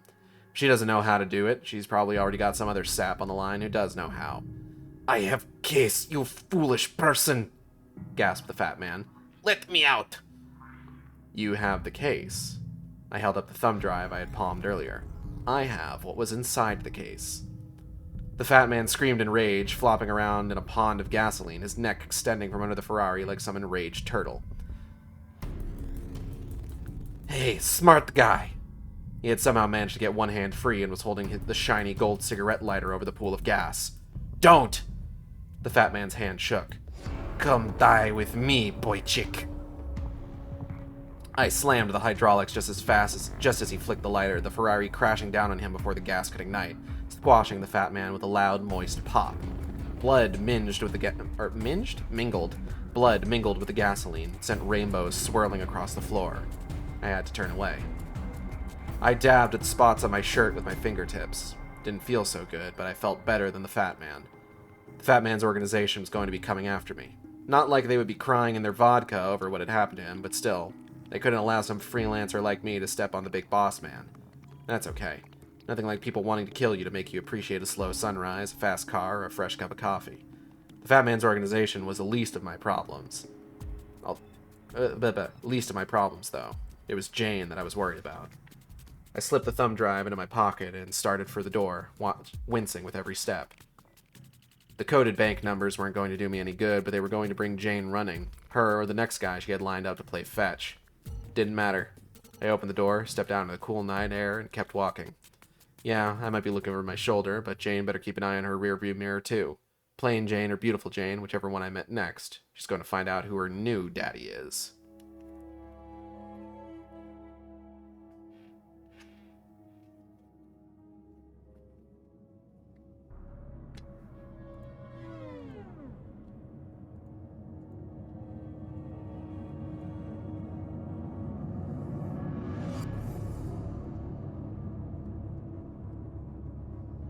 That's kind of a weird note to end on for the first chapter of your crime novel. Just like, yeah, I'm daddy now? Sure, alright, whatever. But yeah, that gives you an idea of what the kind of like Alex Casey experience is like. That as well as the 2 pages that we find at the beginning of chapter 2 of Alan Wake are sort of like the closest thing that we get to like learning what the Alex Casey books are like. And very much it is written in an incredibly similar style to how like the Max Payne games are written. How those narrations work. And very much the same kind of like, hold on.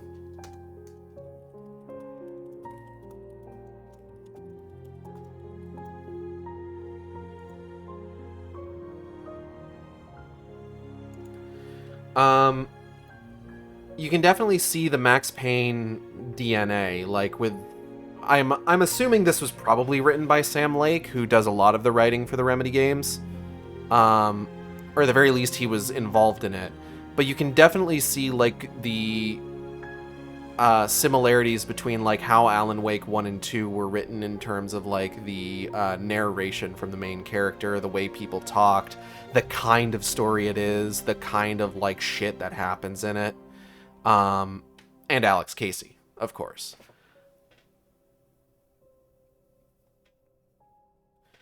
As for kind of like how this sort of ties in to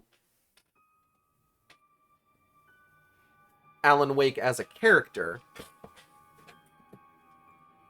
Alex Casey is very much like a sort of like take charge kind of person, where like it's sort of this extension of who Alan Wake is, because like we know that Alan Wake has like a hair trigger temper.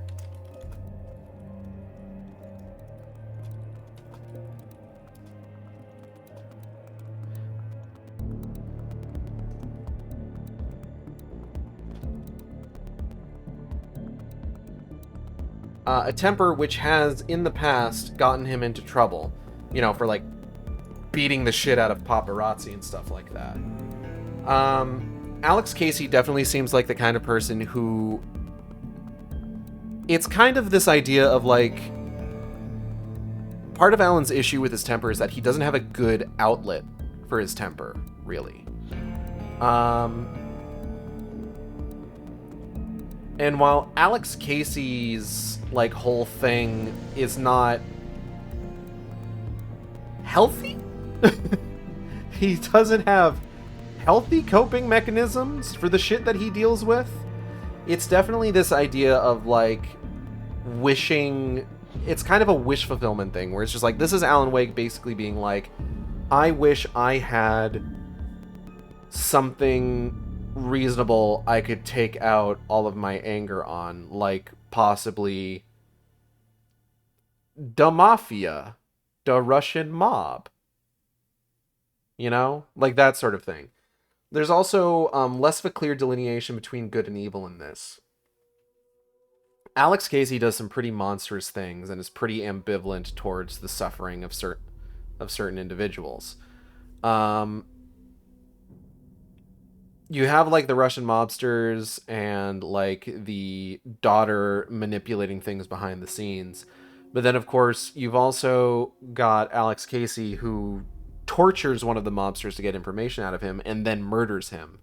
And then of course, you've also got like their victim, this Wall Street financier, finance fancy boy, this Wall Street fancy boy. Um, who's talking who like, they're talking about how he like, yeah, I'll take your money, and then he fucking completely botches investing it, and it's just like, yeah, I can give you cents on the dollar back, and liquidates all his shit and gives people bad deals and has like a whole shitload of money in offshore accounts.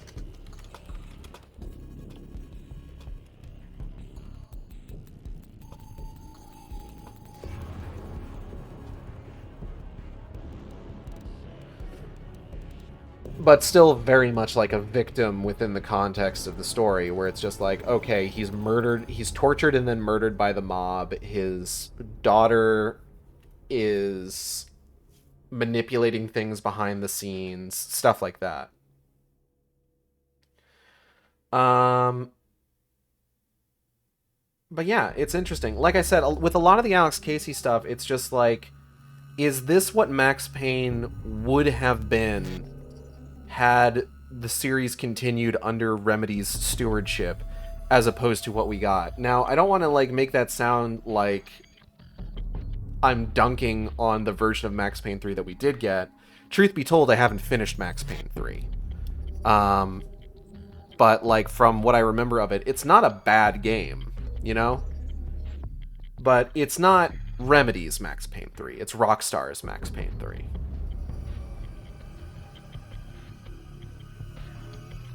But it's interesting to like look at like Alex Casey stuff as just like, is this what we would have gotten? Would this have been more interesting than what Rockstar ultimately came up with like this story of like Brazilian gangs and crime drama and stuff like that? It's worth thinking about, is what I'm saying. But that is going to close out Alan Wake's fictional work. And what we're going to check out next is some of the non-fiction within the story. And first up is going to be, first up's an introduction. Opposite this page is a shot of the bookstore in Bright Falls. The Bright Falls Library and local bookstore were invaluable resources in the creation of this book, says the caption. The following chapter and essay were part of Agent Nightingale's dossier. It appears that while his recent visit to Bright Falls was the first time he had actually set foot there, in fact, he had been investigating the small town for some time. Whether it was persistent and recurring dreams that led him to the town, as they did myself, or whether his research was part of a more formal investigation by the FBI, I have only hints and suppositions. The dossier itself is equally puzzling.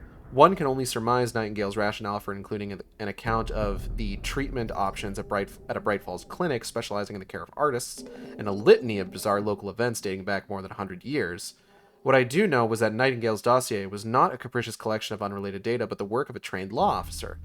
Though emotionally unstable, Nightingale was a meticulous researcher, a man desperate to uncover the dark secret of this town, a secret he feared he was about to metastasize, a secret inextricably tied to Alan Wake.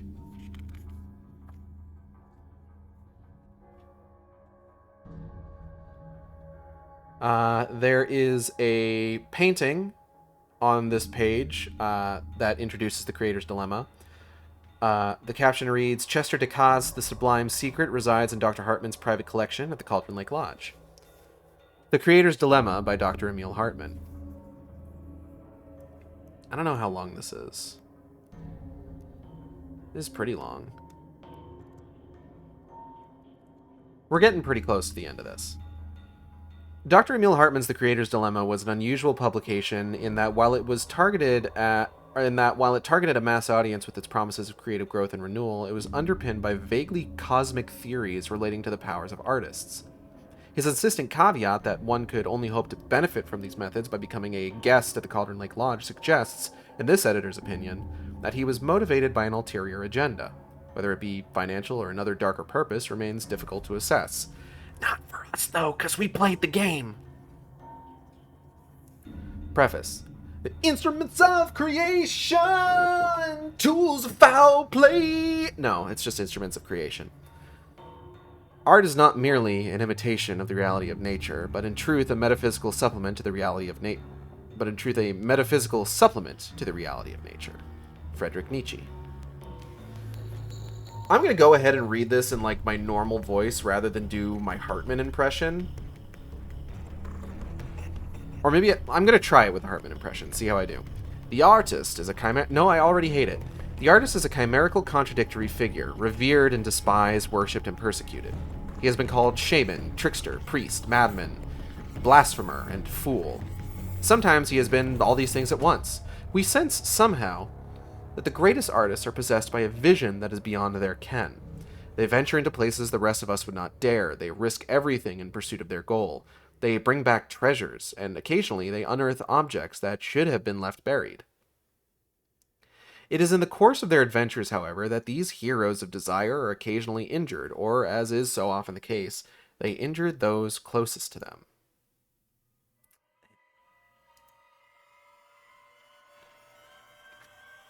Such are the occupational hazards of the creative craft, and it is to these problems that I dedicate the following pages. 35 years ago, I began my training as a garden variety psychotherapist at Toland Memorial Hospital in Vermont. I administered daily relief with a kind smile and a handful of pharmaceuticals.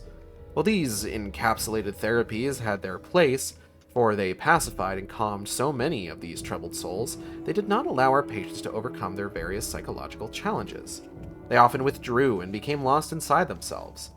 I had certain patients in my care who exhibited signs of artistic ability.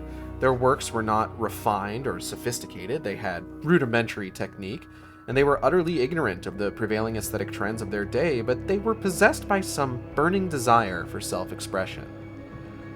The work was often raw, brutal, and ugly, but always arresting in its ferocity and starkness.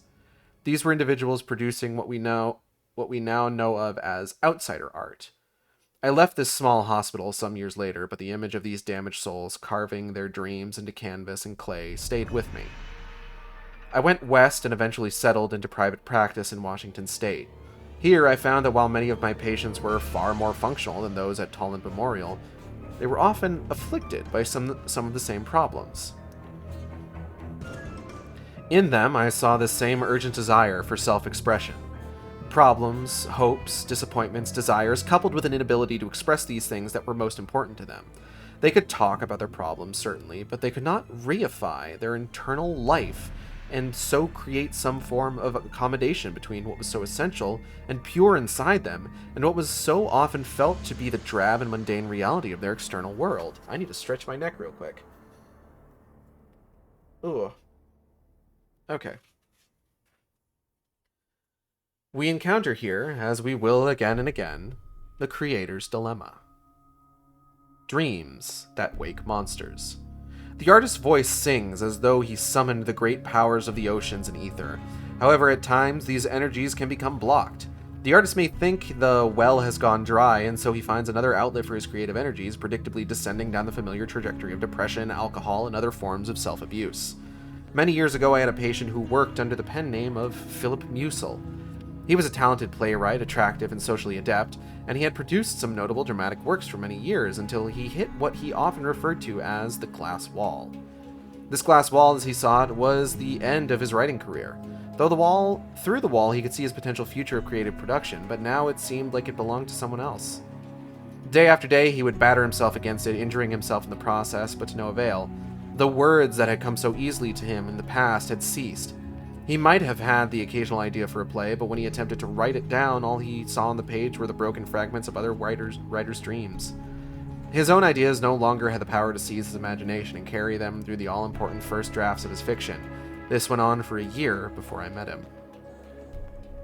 He joined us here at the lodge several years ago, which he admitted felt more like an artist's retreat than the psychiatric institution he had imagined. He was a very difficult case, and for the first 6 months was unable to produce any usable work. For a period, he even began exhibiting certain indications of cognitive slippage and delusional disorder. This worried his family, who began to feel he should be brought home. After a troubling visit in which he did not recognize his mother and sister, he was returned home, though his symptoms worsened. He would go on long night walks and return home injured but unable to explain why. He would conduct conversation with animals and trees. These bizarre behaviors went beyond their ability to understand or help him, falling squarely into what Carl Jaspers once called the doctrine of the abyss. Philip was returned to us some months later, and after a brief course of neuroleptic therapy, he soon began recovering, returning to more predictable patterns of ideation and behavior. We worked through this period with a combination of pharmaceutical encouragement and what I have come to call engagement therapy, trademark, and its sister method, the flow, trademark. It wasn't easy, but we persisted, and Philip began producing some amazingly imaginative work. It was a thrilling time for Philip and all of us at the lodge. Lives were changed during this period. He stayed with us for 2 years, eventually producing his 6-hour opus, Nightfalls. While no one would consider this flawed work a masterpiece, it restarted his career and allowed him to get beyond the glass wall. Of course, it would be disingenuous for me to suggest that all psychological and creative problems are solvable. At times, there are those who are beyond help. One of my greatest professional disappointments was the now famous case of Daniel Sanders, the monumental sculptor from Oregon. His storied career was only 6 years long, and in that time he had produced 6 immortal sculptures. These were highly sought-after pieces, both for their rarity and the fact that each of the 6 had been quickly purchased for undisclosed amounts by institutions and collectors in such far-flung locales as London, Rome, and Kyoto, all places where he was regarded as an American master. A methodical worker by nature, he would rise each morning at 5 and walk directly to his studio in a little wooden cottage behind his home. On the day in question, he was to begin his 7th work. A 3-ton cube of rough white limestone had been delivered to his studio the previous evening, and it stood there like a solemn mourner, awaiting its transformation. He had assayed and quarried the block to a fortnight before, and had numerous visions of how he would shape the alabaster surface of the stone. He saw dancing children, prisoners in cages, piles of dying dogs, the gentle faces of long-dead lovers, fantastical sea creatures, and obese copulating couples entwined around each other. The limestone block would have become any of these things, but this morning, when he went into his studio and picked up his chisel, he found himself faced with his end. The images he had imagined beneath its surface faded away, and he saw only a 3-ton cube of limestone staring back at him like a bemused stranger. He persisted and told himself that this was a white-hot box of potential and possibility that stood before him. He had only to strike and realize his vision, but instead he sat down and stared at the block. He walked around it, slapped it for a good measure, but inevitably returned to his stool. He sat there for an immeasurable time. 3 days later, he was found on the floor by his neighbors, still staring at the white stone. He had shat his trousers and reduced himself to a dehydrated and wasted state by the time the EMTs were called. Is shat the kind of word that normally shows up in a professional work like this? Mr. Hartman, please. Dr. Hartman.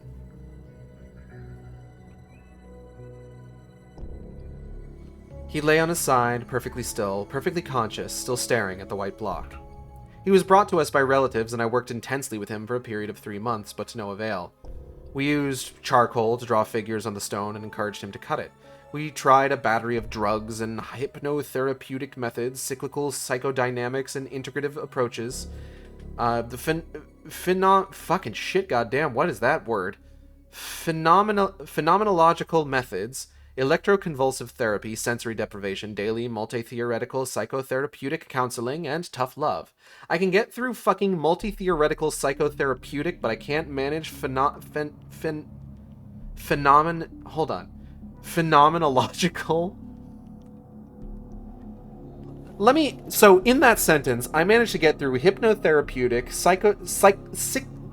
cyclical psychodynamics, integrative approaches, electroconvulsive therapy, sensory deprivation, daily multi-theoretical psychotherapeutic counseling, but I couldn't do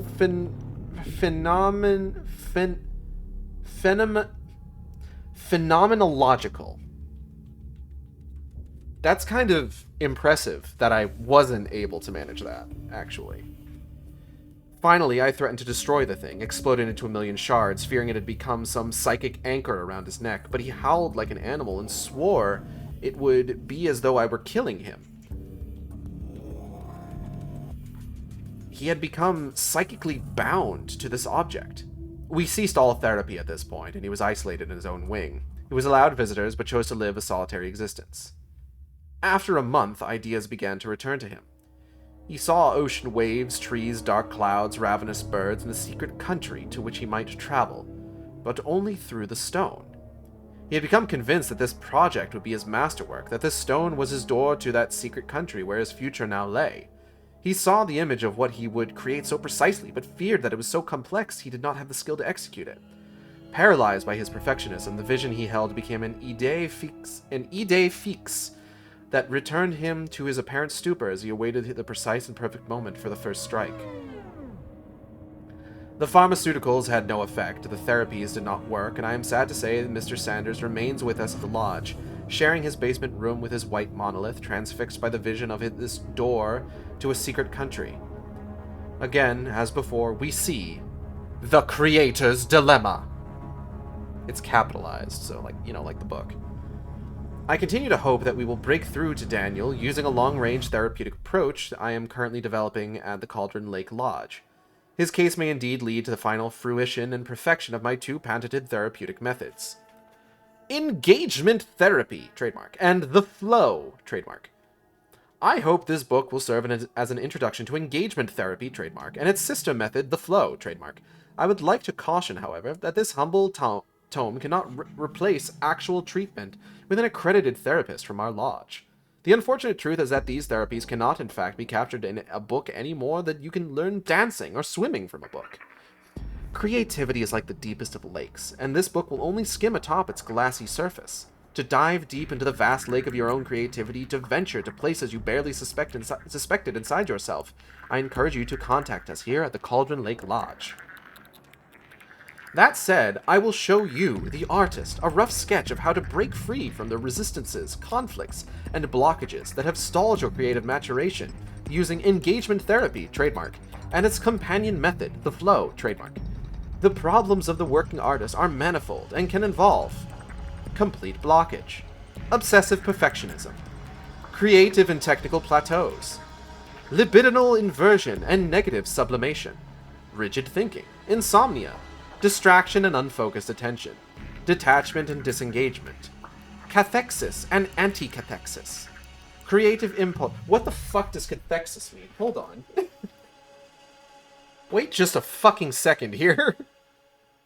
What in the goddamn is a cathexis? That's not how it's spelled. Cathexis, noun, psychoanalysis. The concentration of mental energy on one particular person, idea, or object, especially to an unhealthy degree. So like hyperfixation?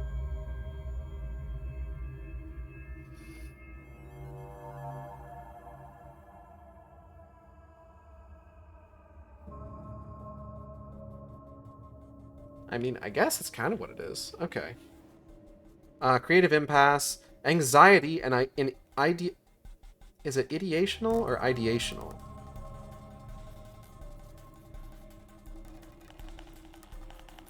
Ideation, I think. Anxiety and ideational hysteria. Traumatic mnemic. Traumatic. Mnemic? Mnemic? Nemic? Nemic? Namek? Namek? Like from Dragon Ball? Traumatic mnemic trances, diffusion of instincts, identity failure. These are but a sample of the problems I have worked on with our guests at the Cauldron Lake Lodge. Through intensive sessions of engagement therapy, trademark, and its companion method, the flow, trademark, you will involve yourself in exercises that force you to confront the sleeping monsters inside yourself, but that also deliver you to creative heights that you had never imagined. We will till the soil and work to remove those psychic fucking shit, goddamn, Hartman. Those psychic impedimenta that have found their way into your process. Through engagement therapy, trademark, and the flow, trademark, we work to build the channels of communication between your subconscious, your waking consciousness, and your higher consciousness. Your newly integrated mind will allow you to finally take control of your life so that you can live in a waking dream and externalize your deepest aspirations. The heightened state will lead to greater mental clarity and increased creativity, well-being, and happiness. The bygone cliché of the depressed and impoverished artist should be cast aside as a relic of 19th century romanticism. You can live the happy and creative life you had always hoped for. You only need to release your greater yourself. Liberation from the self. I've noticed that I've kind of slipped into the Hartman voice regardless, which is kind of funny to me. My approach focuses not on the goal or task-oriented practices of the recent faddish therapies. There is no 12-step, no plan, no formula that can be applied to any and all. Herein lies the importance of joining us here at the Lodge. Our practice relies on a very basic suspicion that has been held by artists since time immemorial. I have worked with writers, sculptors, photographers, architects, game designers, musicians, jewelers, weavers, videographers, and conceptual artists. When I ask them to tell me the most creative period of their lives or a work that they are particularly proud of, a hushed silence falls upon them, and they tell me their secret. They admit that they are imposters. They tell me they are fakes. They can see that they did not write or sculpt or compose their greatest work, but they were simply the instrument of a larger creative force, an author who took possession of their bodies and minds to create their greatest works.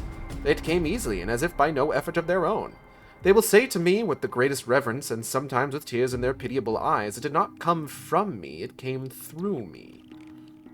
We take that approach to heart at the Cauldron Lake Lodge, where the heavenly vistas of the Pacific Northwest and the deep waters of the lake from which we take our name serve as sources of inspiration to our guests. As Malam once wrote, the poet disappears. This is absolutely the discovery of our time. And indeed, these techniques will encourage you, as the artist, to fade into the background of your art, so that your mind and body are but instruments in its creation. There are great and powerful forces at work around us, unimaginably strong, but they can be harnessed through intellect and courage. Like a raging river, they can be channeled, dammed, and released at will. We at the Lodge can show you how to broker and move away from egocentric art and toward a grander form of expression, one in which the work stands before the artist and the world is transformed as a consequence of your creative acts. Creatio ex nihilo. I have spent some time discussing the tenet that the artist must disappear in order to create, but let me encourage some cognitive dissonance for a moment with a contradictory idea, and it is the core problem I will discuss in this book. It is what classical theologians and philosophers have discussed through the rubric of creatio ex nihilo, creation from nothing, or what I have variously referred to as the creator's dilemma, the God problem, as it were. Let us leave the theological questions behind us for the moment, and consider the experience, this fleeting moment in which a writer like Philip faces a blank page, or when Daniel looks upon his white monster.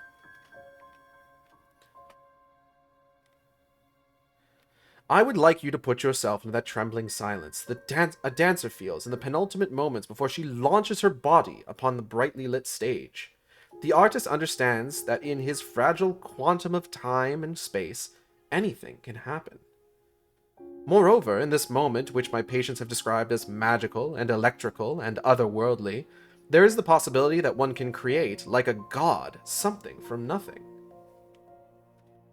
But it is also in this moment that a little thought may creep in and whisper, "No, what has been will be again. What has been done will be done again. There is nothing new under the sun. You cannot possibly delight, instruct, inspire, or surprise your audience. Your words, your hands, your deeds are dead. You cannot create something from nothing. You are not a god. You are but a mortal." If allowed to grow, as it so often does, this seed of doubt can destroy a creative life. I firmly hold the belief that artists are gods.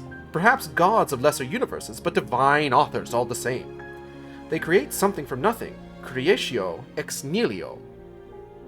Engagement therapy, trademark, and the flow, trademark, will be your pathway to working daily as a creator of your own universe. Trust me with your creative recovery, and we will build something grand and beautiful together. At the Cauldron Lake Lodge, the creator's dilemma is our dilemma. Now, let's begin, shall we?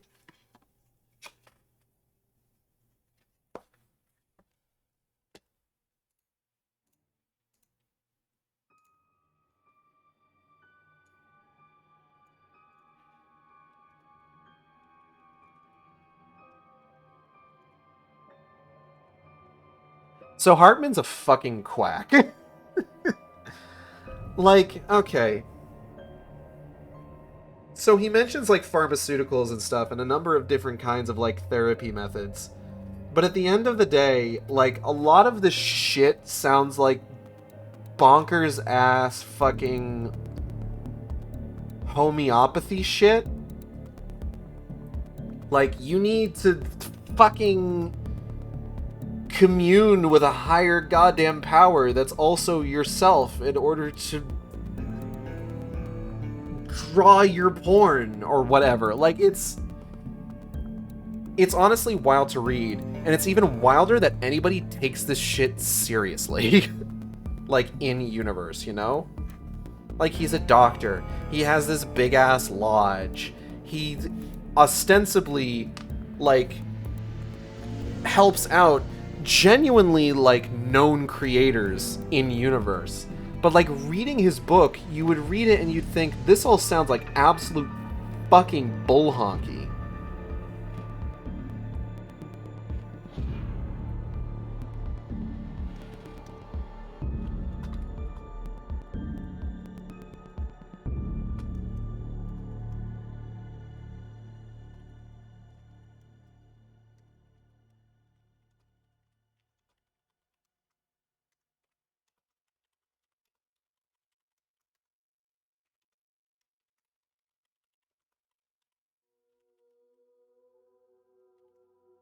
And then it's just like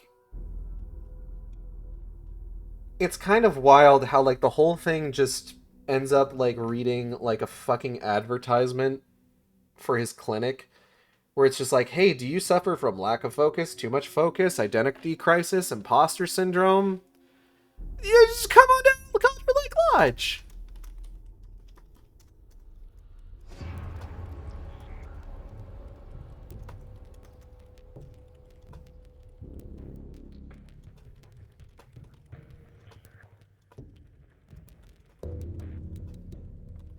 Just come on down to Cauldron Lake Lodge and we'll exploit your works to awaken something dark, unknowable, and frightening. And use that to shape the world in such a way. Like, it's fucking bonkers shit.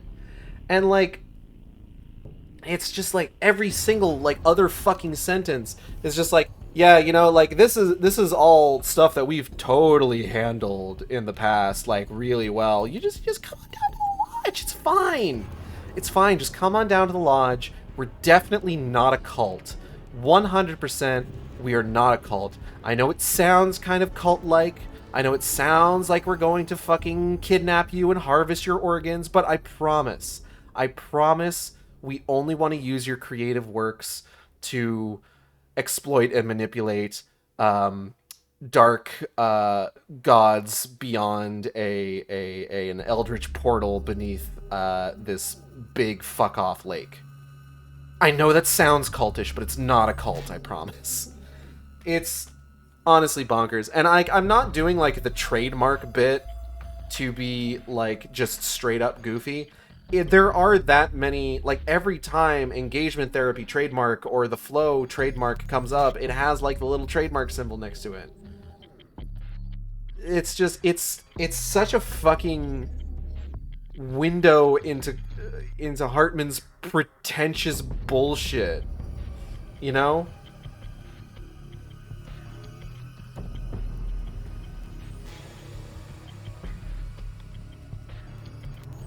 And like Alice Wake took the bait so hard.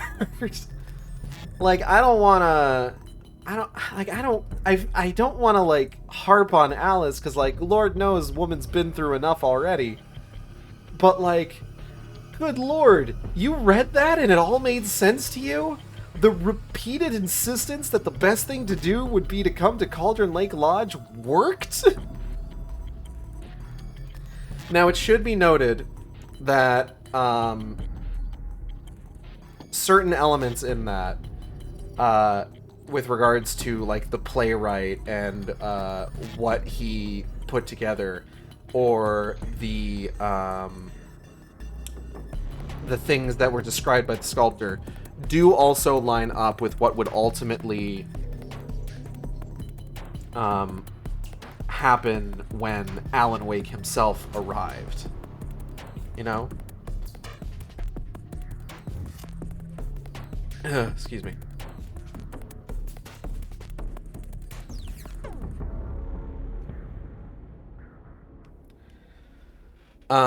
But yeah, that's creative dilemma. Hartman sucks. Hartman's just the worst. And this does not convince me otherwise. Alright, okay. Next up is Bright Falls, a history. So this is just about Bright Falls itself. Now, the image on this page is of the crashed plane that you find in the woods, with the caption reading, "Flying objects and their strange fates loom large in Bright Falls lore." My throat is dry as hell. I left my bottle of water on the other side of the room, so you'll need to give me just a moment to go grab that real quick. Ooh. Let's try not to fall over. Let's try really hard not to fall over. Okay? Okay, self.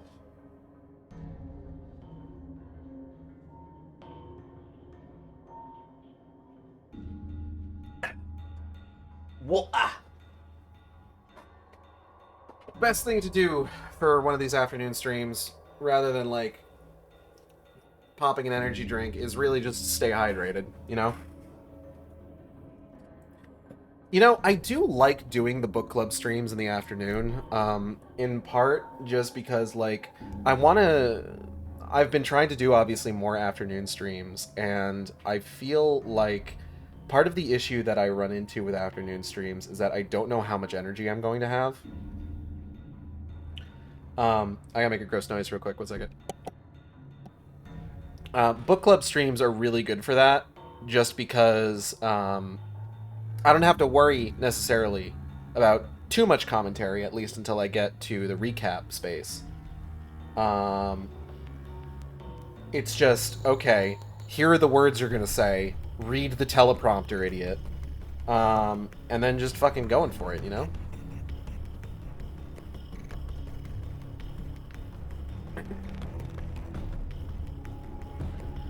Bright Falls, a history.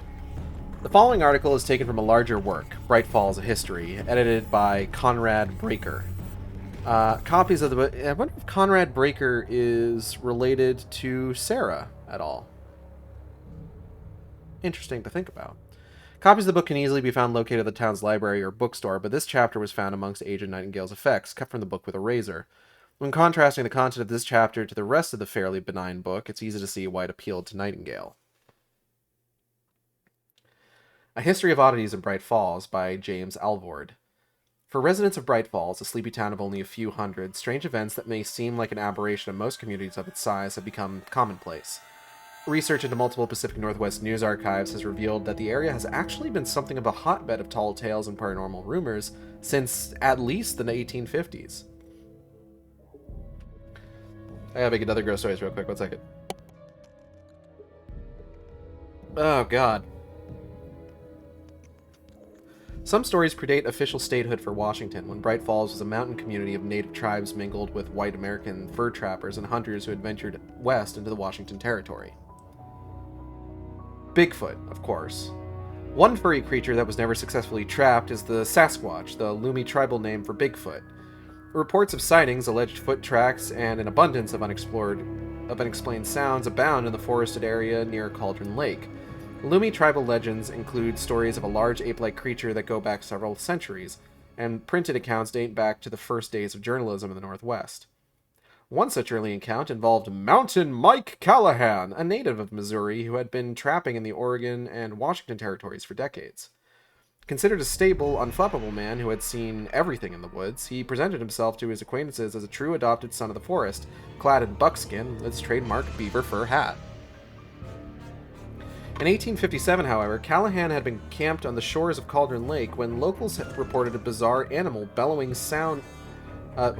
When locals reported a bizarre animal bellowing sound echoing across the lake, followed by sustained human screaming. Bright Falls residents spoke of seeing Callahan, dressed only in his red flannel union suit, running barefoot through the town, his eyes wild with fright. Callahan was found 2 miles outside of the town the next day, eyes wide open, shivering, his formerly dark brown mane of hair now completely white. Callahan never spoke again, so it's impossible to know for certain what he saw and heard. He died 9 months later in the Olympia Asylum for the Afflicted. Bright Falls residents, however, formed the opinion that the incident must have involved an up-close encounter with the Sasquatch. Modern-day sightings of Bigfoot-like creatures are numerous, particularly in the mountainous areas of Washington state. An internet database of reported sightings by state, for example, lists the number for California in the 20s and a similar result for the state of Oregon. Washington, however, lists more than 700. A great number of the auditory sightings, strange sounds that are not from any known human or animal source, have occurred in the vicinity of Cauldron Lake. Oh god, I am just like, my throat is like really phlegmy. 1 second.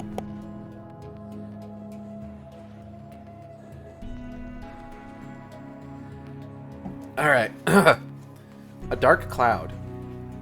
Squatch is not the only legendary creature rumored to reside in the area. Everyone has heard of the Loch Ness Monster, but fewer people know of our own shadow beast of Cauldron Lake. It has never gained a catchier name than that because people have never agreed on just what it is.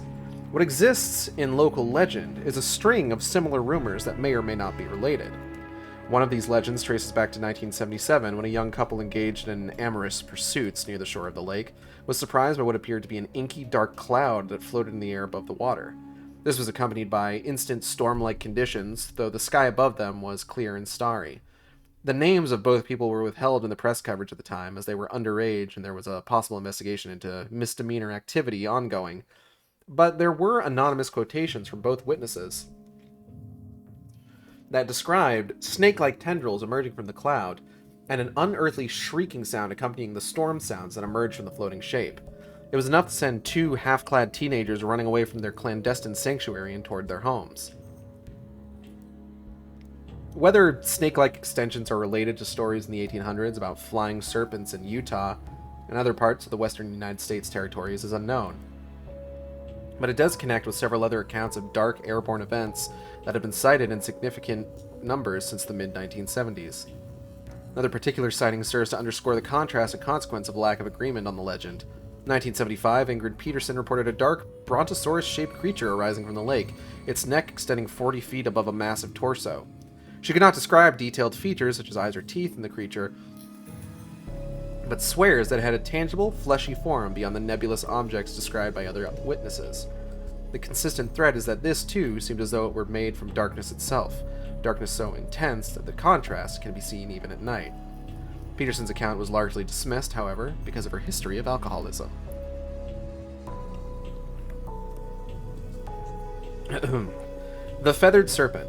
Other accounts of a lake creature are demonstrably inaccurate. For a few years around 1978 and 1979, it was referred to as Quetzalcoatl, or the Feathered Serpent of ancient Aztec legend. Local native tribes made a public protest of this ignorance. Chiliquitaqua chief Thomas Deerchaser was quoted as saying, "Not only is that a Southwest and Mexican thing, but the Quetzalcoatl isn't even a monster. It's an Aztec deity. It's a sky god. It's not supposed to be some scary thing. We got plenty of scary stuff to talk about up here in the Northwest without resorting to that. Some people are plain ignorant." There's an image of this page of a swarm of ravens, much like the ones that you find in the game. The caption of it is, "From the collection of one Emmett Snyder, an amateur birder who would only go on record to say that these ravenous nocturnal birds were a local species." When asked to elaborate on the quote-unquote scary stuff that is more local, Chief Deerchaser referred to the squatch, the flying snakes, and the spirit-touched state young men went into as part of our life passage. But we don't really believe in any of that. Except the last one, he said. Rites of passage are scary enough. Ghost stories and monster stories are just for entertainment. He further noted that if you want stories about sea creatures, you should go talk to the Quinault tribe down by the coast in Tahola. They're full of that stuff. But if you want dark creatures from the lake, I got nothing. There is a sketch on this page of what appears to be taken individuals. A local artist rendering of the shadow men she saw is the caption. Shadows everywhere. Beyond the shores of the lake, other sightings of smaller, dark creatures go further to confuse the myth. Shadow dogs, dark humanoid shapes, black bird-like creatures, even dark versions of plant life enter the mix of legends. The strangeness even extends to inanimate objects. Rusted cars found in treetops, waterlogged boats in the middle of the woods, too far from the lake to be carried there by humans. There are so many possibilities that it is impossible to nail down one creature, even type of creature, that occasionally terrorizes this small town. There's another sketch of what looks like a take-in here. An artist's conception of a man wrapped in shadows reportedly seen in the vicinity of the Bright Falls Dam in the days before Deerfest. Officials and law enforcement have traditionally been silent on the issue, but we were able to get an off-the-record quote from one officer on condition of anonymity. "We think the stories are bunk," the officer said, "but ghost stories have their uses, you know? My line of work, anything that keeps the kids from getting into trouble at night is a good thing." That's probably Mulligan, if I had to guess. Like that sounds like him, like talking about like kids not getting into trouble. He was the one in the game that kind of talked like this. It's part of an ongoing investigation. We can't talk about that, Thornton. Lights in the sky. They're called stars. Paranormal activities and other strange events have not been limited to creature sightings. In 1901, before the invention of the airplane and before the widespread introduction of electricity in Bright Falls, residents reported seeing a series residents reported a series of incidents involving hovering lights just above the trees. The sightings occurred on 4 separate nights through the summer of that year, with each incident reported by multiple people. One resident, Tobias Crane, created an oil painting of the scene decades later from his childhood memories. The painting, called Floating Lights Over Cauldron Lake, now resides in the private collection of Dr. Emil Hartmann. It depicts children by the shores of the lake pointing skyward, while strange lights illuminate the water's surface. Dr. Hartmann's collection, while not on public display, is reputed to be one of the largest gatherings of art depicting bizarre, unnatural phenomena. It is unknown whether these strange lights are related to the more recent rumors of illuminated messages found in the nooks and crannies around Bright Falls. None have never been photographed, but multiple reports from disparate sources certainly point to a trend. Local law enforcement seem less enthusiastic about these reports. "We've never caught anybody at it," said our same anonymous source, "but you can bet that if we do, we'll give these kids a little talking to. Got our eye out for any kind of mischief." A survey of local teens produced blanket denials of vandalism, along with several shaky reports of sightings. "There were messages," said one young woman. I haven't seen them myself, but my boyfriend's cousin did, and so has one of my sister's friends. All different messages, too. Strange things like walk in the light, and these odd symbols and arrows. Stuff like that." Despite the lack of photographic evidence, a few artists' renderings of the strange messages have been recreated with the assistance of the alleged witnesses. A common thread that gives the story some credibility is that all witnesses have described the symbol of a torch alongside the bizarre messages. There is one of these recreations on the page. It looks like a strut, maybe from like a highway or a road or a bridge or something. It's got the torch on it, and then it has the message "walk in the light." The caption reads, "An artist's conception of the glowing messages. I located this structure, but only the lower torch symbol was visible and appeared to have been rendered with regular paint." The Scratching Hag of Bright Falls. Some stories seem designed specifically to scare children. The legend of Granny Claus, the Scratching Hag of Bright Falls, seems to be a perverse twisting of the traditional image of a kindly old grandmother who will welcome youngsters in for a plate of warm cookies. Variations abound, but the core narrative mirrors that of Baba Yaga, an old woman who emerges from the forest at night, sometimes walking, sometimes flying on what appears to be a stone dish of some sort. The rumor is that she eats children, a detail of the story that resurfaces every time a child is reported lost. Her home, which has never been seen, much less photographed, by current town residents, is somewhere deep in the forest and is said to stand on giant chicken legs. This allows the house itself to change locations at will, making it impossible to determine a single location in the forest for her residence. There are disagreements about her physical appearance, perhaps due to her penchant for darkness, but the various versions all speak of unnaturally wide-open eyes and extended claw-like nails from her withered old hands. If the weird eyes and claws weren't enough, she is said to carry an extra darkness around her, making nights even darker. Not many people believe this legend. Whereas the other paranormal phenomena all have their true believers, this story is primarily perpetuated by parents who want to keep their children safe from the true dangers of the forest. It is also shared amongst children themselves who love a good ghost story, and as a result, the details appear to have been changed and wildly elaborated over the years. A very attached couple. Other oddities have been attributed to paranormal causes in the area. In 1957, Vern and Norma Bergdale, longtime Bright Falls residents who were married for 43 years, died almost simultaneously on the opposite sides of town, both of apparent natural causes.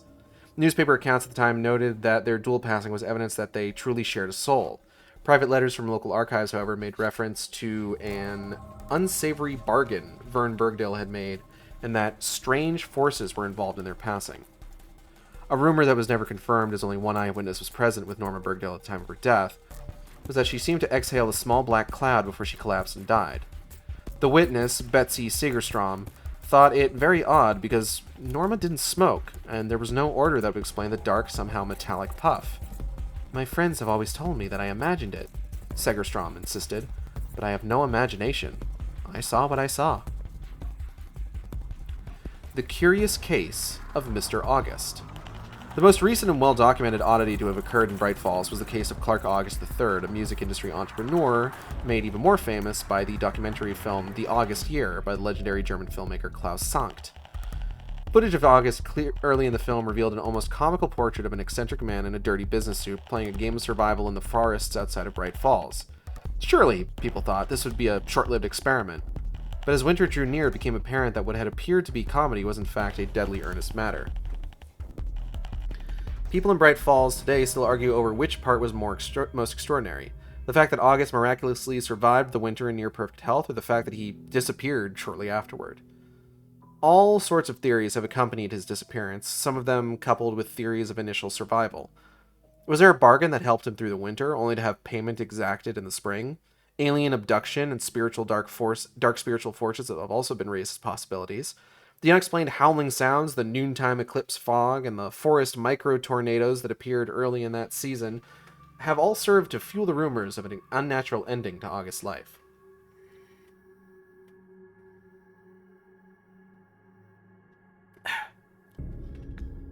Sheriff Sarah Breaker was flummoxed by this forensic anomaly. "This is not like any missing person case I've ever seen," she said. "If he froze, if he got killed by a wild animal, if he drowned, there would be physical evidence. There's nothing." Even Sankt, who has researched the details of the case more than anyone, is at a loss. "It's such an unexpected twist," he was quoted as saying. "You think you're at the end of a strange story, and then it has this incredible denouement that throws everybody. We don't even have the answers to the main part of the... I don't even know what accent I'm fucking doing. Answers to the main part of the story, which is what happened that winter. And now we may never know what followed. It's difficult to get an explanation from someone who has vanished off the face of the earth."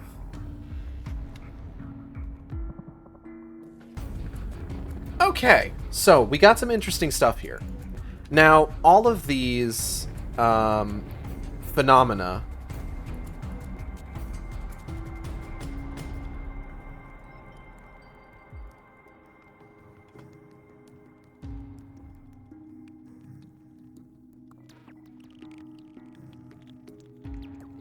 can be explained as products of the dark presence. But there's a few, like, a lot of it tends to be like, animal howling sounds in the middle of the night, pretty standard. Shadowy figures, and then of course like the glowing graffiti we know about. All stuff that is very much like boilerplate dark presence shit, with a couple notable exceptions. First off, there is the dark cloud.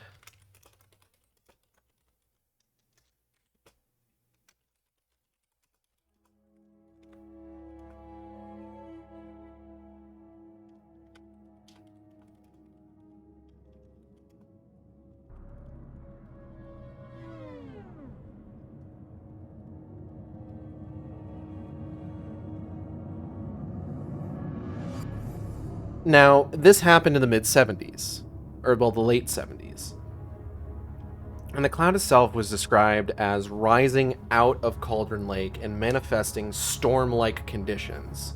You know, lightning, thunder, all that jazz. Now, the reason that this is important is because, you know, we need to take into account what happened in the late 70s.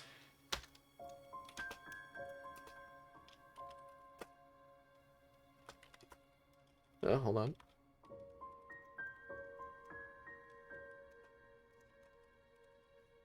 The late 70s, of course, was the peak of the old gods of Asgard. So the possibility remains that at the time that this happened, they could have been off on some totally rad bender, just like fucking going nuts, singing songs, drawing power from the lake. And the lake, of course, is twisting it, right? So all this stuff about like them being like Thor and Odin and everything, like, there you go.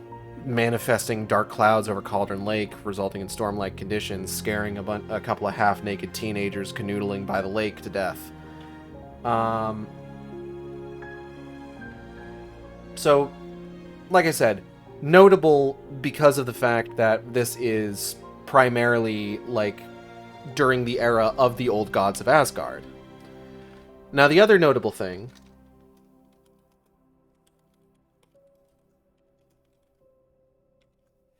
is the Scratching Hag. Now, rumors about the person who is the Scratching Hag, or like what she is, like the book says, do on some level get kind of combined with like legends and myths of the Baba Yaga. Basically an old Russian boogeyman tale. Stuff about like, you know, the long claws flying around on a stone dish, having a house that stands up on two giant chicken legs, things like that. That's all standard Baba Yaga stuff. The fact that this is such a prominent, like, legend in Bright Falls, regardless of whether or not it is used to just scare children, should be relatively notable, especially since we know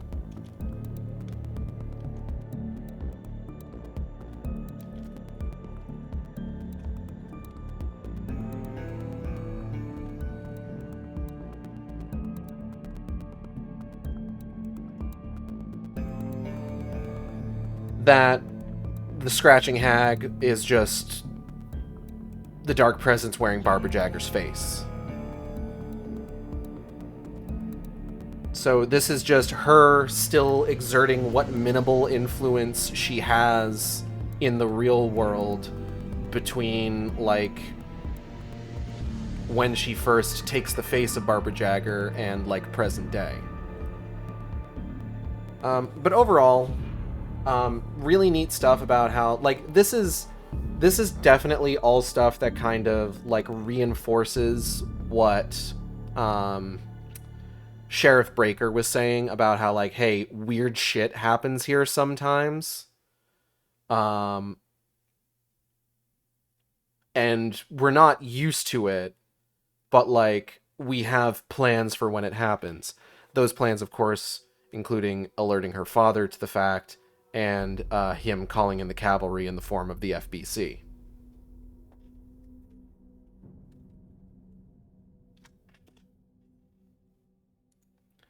Alright, we're closing in on the end here. Exhibits. The clippings in this section represent an array of artifacts spanning decades and ranging from the obvious choices, those directly about Wake, to more obscure ones. It's clear why Nightingale would want an article about Wake's criminal past, but why, for example, would he be interested in a woman who drowned 30 years earlier with no apparent connection to Wake? And why note a natural disaster report roughly a week after her death? Did he suspect a link between the two? It's possible that there was a connection to some of the events only hinted at in Nightingale's notes. Or possibly he felt a need to put together a comprehensive portrait of the town he was studying, as though Bright Falls were as important a person of interest as Alan Wake. The true prizes, however, are the photographs of Diver's Isle. The interest for Nightingale is obvious. The origin of the photographs, however, is a complete mystery. Much of Nightingale's motivation with these pieces may remain an enigma, but publishing these as part of the comprehensive collection may light the pathway for one whose torch burns brighter than mine. Opposite this page is an image of Bucktooth Charlie, the mammoth skeleton from the Elderwood National Park Visitor Center. Caption reads, "The famous Bucktooth Charlie at the Elderwood Visitor Center. One local insisted that the mammoth itself had come alive and rampaged through the center on the night of the destruction." That didn't happen, but like based on dialogue and stuff, it kind of seems like it was maybe a possibility that something they were hoping to do. So our first thing here is a news clipping from 1970, July 20th, 1970. The newspaper clipping above was unceremoniously razored from a Bright Falls Library archive copy of the local paper. Volcanic quake sinks island, damages power plant. By Cynthia Weaver, special to the Bright Falls Record. This is one of Cynthia Weaver's articles. It was mentioned in the game, if you recall, that she was an editor for the newspaper. On the morning of July 18th, the severe volcano-related earthquake caused significant damage to the power plant run by Bright Falls Light and Power, as well as many homes in the area. Seismic monitoring equipment at the U.S. Army Research Base nearby measured the quake at 7.3 on the Richter scale. The epicenter is believed to be directly beneath Cauldron Lake. The most spectacular consequence of the quake is that Diver's Isle, which once sat in the middle of the lake, has now been completely submerged. One of the deepest caldera lakes in the Cascade Mountains, Cauldron Lake is no stranger to seismic activity. This quake, however, is believed to be the most severe in the area in the 20th century. While some of the area homes were damaged, very few were considered catastrophic, and there were no injuries. Sten Fairch, a structural engineer and resident of Bright Falls, explained that most of the houses are made from logs, or they're otherwise wood-framed. That gives a certain flexibility that you don't get in more rigid structures. Brick houses might keep the big bad wolf out, but they're not so good in an earthquake. Those just crumble like a expletive. House of Cards. The town of Bright Falls was without power for approximately 24 hours. Several of the turbines at the power plant remained damaged, but 3 of them are now operational. "We've got enough hydropower for the immediate area," said CJ Chapman, a spokesman for Bright Falls Light and Power. "We're just not exporting any outside our area.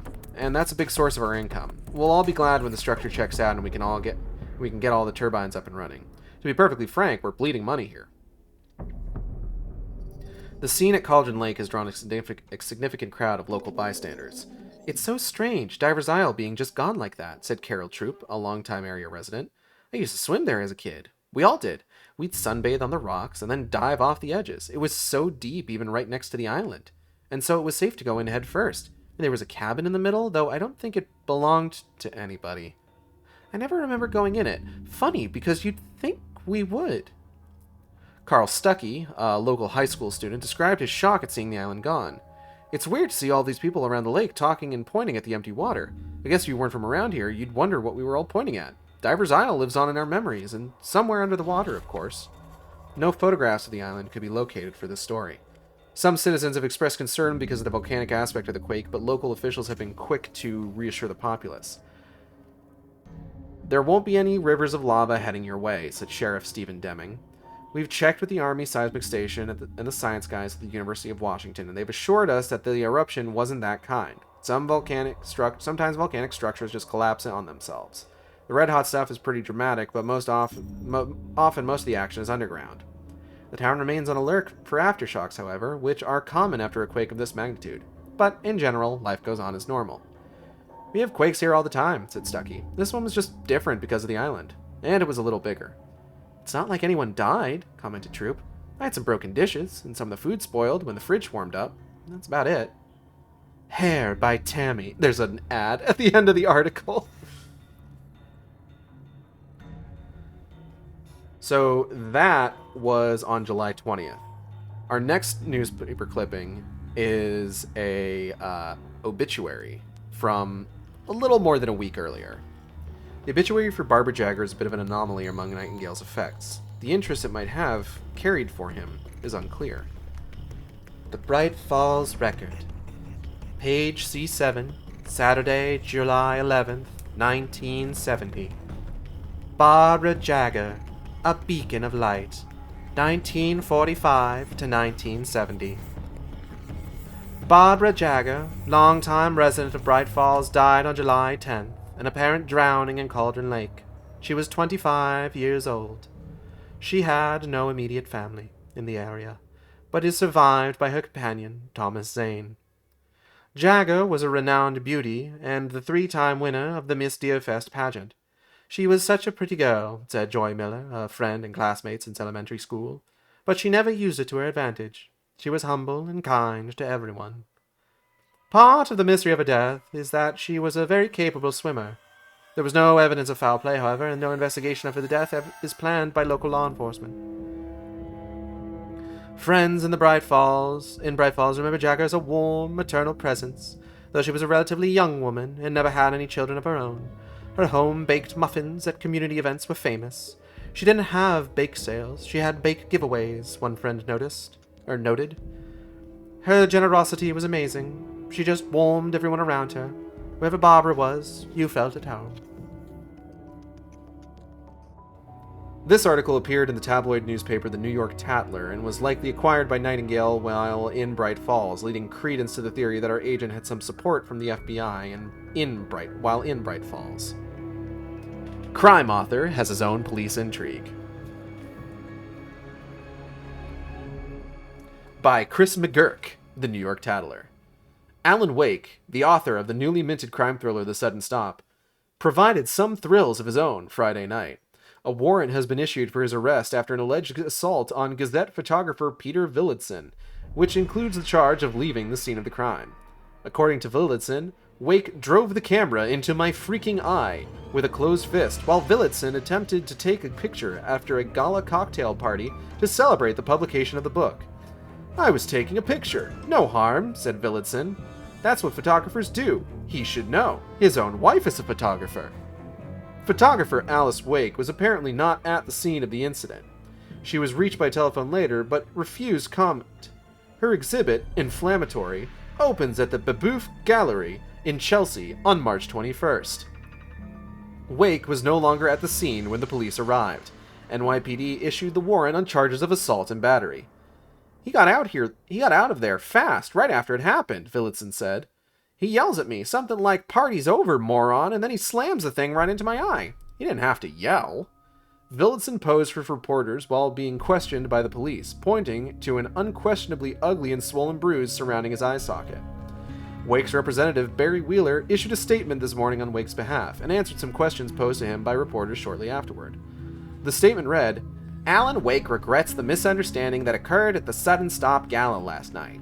He would like to reiterate his gratitude to and appreciation for all his readers and trust that they will enjoy reading The Sudden Stop as much as he enjoyed writing it. Such misunderstandings are common when the private activity of writing meets with the public activity of book promotion. When asked if Wake would turn himself in, Wheeler responded with some evasiveness. Al's a straight-up guy. He'll do the right thing. When pressed about what the right thing was, Wheeler replied, "It's unclear at this point who actually did the assaulting. A camera with an exploding flashbulb right in your face can be pretty shocking. I've almost had a heart attack because some of your paparazzi pals before. I'm not saying Alan ever even touched the guy, but you gotta understand. Might have just been a startled instinct." When asked if it was Wheeler himself who whisked Wake away after the incident, he had no comment. "It was him all right," Villadsen claimed. "The roly-poly guy. I was only half blinded. It was definitely him." This is not Wake's first brush with the law, according to public records, and battery in particular seems to be a trend. Minneapolis police arrested an Alan Wake with a similar description for public drunkenness and battery in 1998. Charges of disorderly conduct and battery were filed, though the battery charge was dropped, in West Hollywood a year later. Neither incident resulted in jail time. The New York Tatler, January 14th, 06. An official police report of what remains a cold case in Bright Falls. Bright Falls Sheriff Department, Deputies Report, Narrative. Officers Report Only, r/juve.con, Crime. CFS number 2007143, page 1 of 2, DR 07-607HS. Code Section Description, 1131, Domestic Disturbance. Date, blacked out. Time, 0133. Location of incident or address, 34 Redwood Place. Persons involved, Andrew Davis, Sarah Davis. Suspect, not applicable.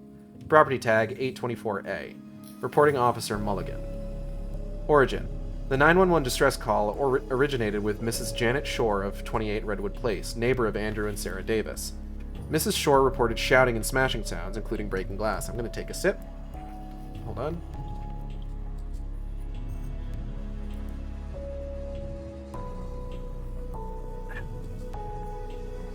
Investigation. Officers responded to the distress call logged at 1:33 a.m. from Mrs. Shore. Officers forced their way into the residence at 34 Redwood Place after repeated attempts to speak to the occupants were met with silence. The house turned out to be unoccupied, but with major physical damage to the interior. Deputy Mulligan interviewed the caller, Mrs. Shore, who insisted there had been no history of domestic violence at the Davis residence. Nice young couple. They hadn't informed any neighbors of travel plans, and after midnight is an unusual time to run errands, so the Davises are now considered missing persons with a likelihood of foul play. The physical evidence is puzzling. There was significant damage inside the home, but it seemed to emanate from certain points in the room. The furniture in the main room was smashed against the perimeter, as though there was a centrifugal force in the center spinning everything outward. The lab is investigating a black, soot-like substance found in small traces at the scene. No evidence of incendiary devices and other suggestion of attempted arson.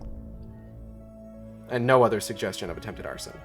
The power outage of the house is another anomaly. No other houses in the neighborhood were affected. Missing persons profile. Married couple, both white, early 30s, both medium builds. Wife wears a lot of black, according to witness. Not sure of significance of remark. Husband worked in insurance. The wife had an internet-based home business, according to neighbors. No known enemies, no dangerous habits, both read a lot of mystery fiction, stayed at home, led quiet lives. Above. While my FOIA request did confirm the Nightingale was not an official business, one can only wonder what the ongoing investigation of an unrelated matter refers to. U.S. Department of Justice, Federal Bureau of Investigation, Washington, D.C., 20535. Mr. Clay Stewart, 25 Station Street, Bright Falls, Washington. Request number FO2655656. Subject, Nightingale, Robert. Dear Mr. Stewart, this is in response to your Freedom of Information Act, FOIA, request noted above. We cannot furnish records related to Special Agent Nightingale as they remain classified due to the ongoing investigation of an unrelated matter. I can inform you, however, that Agent Nightingale is no longer employed by the Federal Bureau of Investigation. Over 13 months ago, Agent Nightingale's partner was killed in the line of duty. The trauma related to this event triggered a severe mental breakdown and the subsequent substance abuse problem you referred to in your correspondence. Our records indicate that he ventured into Bright Falls following his discharge from the Bureau, but we have no knowledge of and bear no responsibility for his activities there. Furthermore, we have no files relating to shadow men, lake creatures, ravenous crows, or any of the other bizarre supernatural fauna you describe. Bob Nightingale was a solid and dependable agent who was not able to overcome his tragic circumstances. His current whereabouts remain unknown.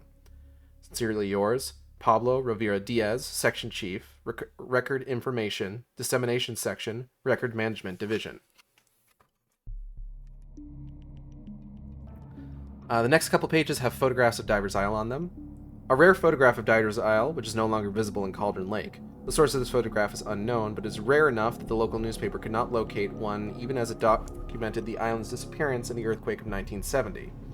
Of even more interest than the photograph itself is the curious dark image that dominates the upper left corner. It could easily be a flock of birds, but the nebulous edges of the shape would betray a flock of the most unnatural kind.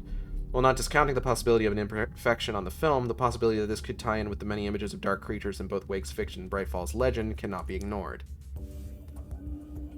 Another angle of Diver's Isle with bridge access. This was the only way to get motor vehicles onto the island, as there has never been ferry service of any kind on Cauldron Lake. The bridge, like the island, is now completely gone. A slightly less obvious shape than the previous photograph can be found in the water to the lower right portion of the picture. While smaller than the dark flock seen in the previous photo, this manta ray-like shape of an unknown creature provides greater likelihood that the image is not a photogenic accident. Note that there is no raised object in the immediate area that could cast a shadow in such a shape. It remains unclear where Agent Nightingale found either of these pictures. So again, a lot of interesting stuff here. So let's go ahead and just sort of like try and take these one by one as best we can. So first off, we have the article about the actual sinking of Cauldron Lake that occurred in 1970.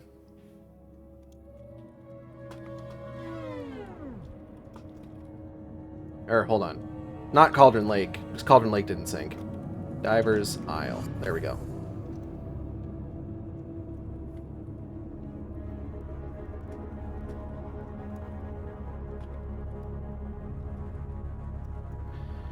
We know that there was an earthquake, but there were no casualties reported.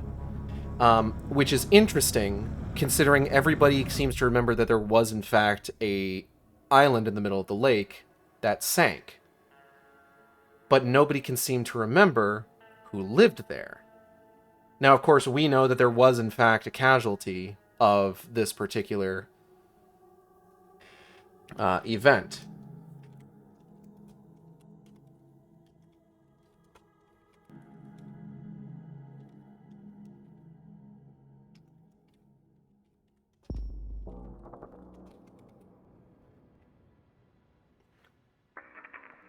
But of course, because in the process of doing what he could to fix his grievous mistake, Thomas Zane wrote himself out of existence. So whenever anybody like goes to remember him, hey Gordon, thank you. Audrey and B did a great job on it.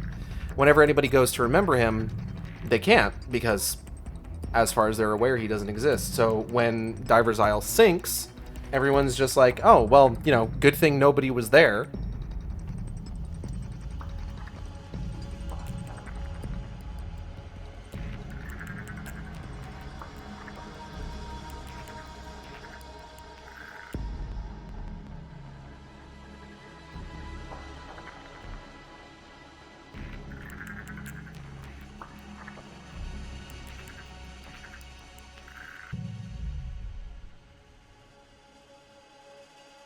Now, the next item is Barbara Jagger's obituary. Now, Clay Stewart himself doesn't know why this is here, but we do. Because this, of course, is one of the few things that actually mentions Thomas Zane. And based on the dates, we know that this happened 9 days prior to him trying to undo his ghastly mistake by basically just kind of like writing himself out of existence and sinking the island beneath the lake. So Barbara Jagger dies on July 11th, 1970. 9 days later, Thomas Zane writes himself and everything he's ever written out of existence, and the island sinks below the waves.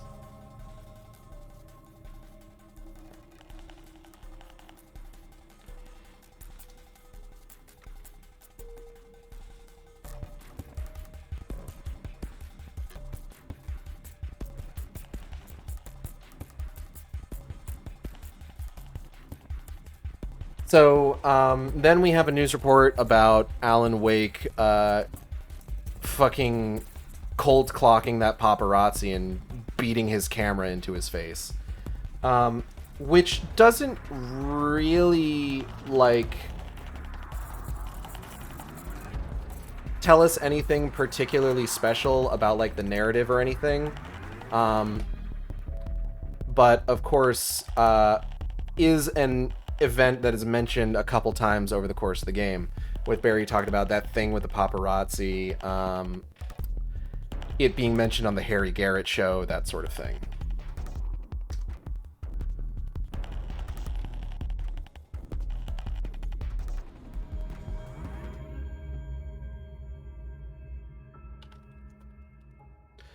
And then, of course, there's the cold case with the couple disappearing, obviously taken by the Dark Presence. Nothing too surprising there, really. And then, of course, we get one of the bigger bombshells is the letter from the FBI.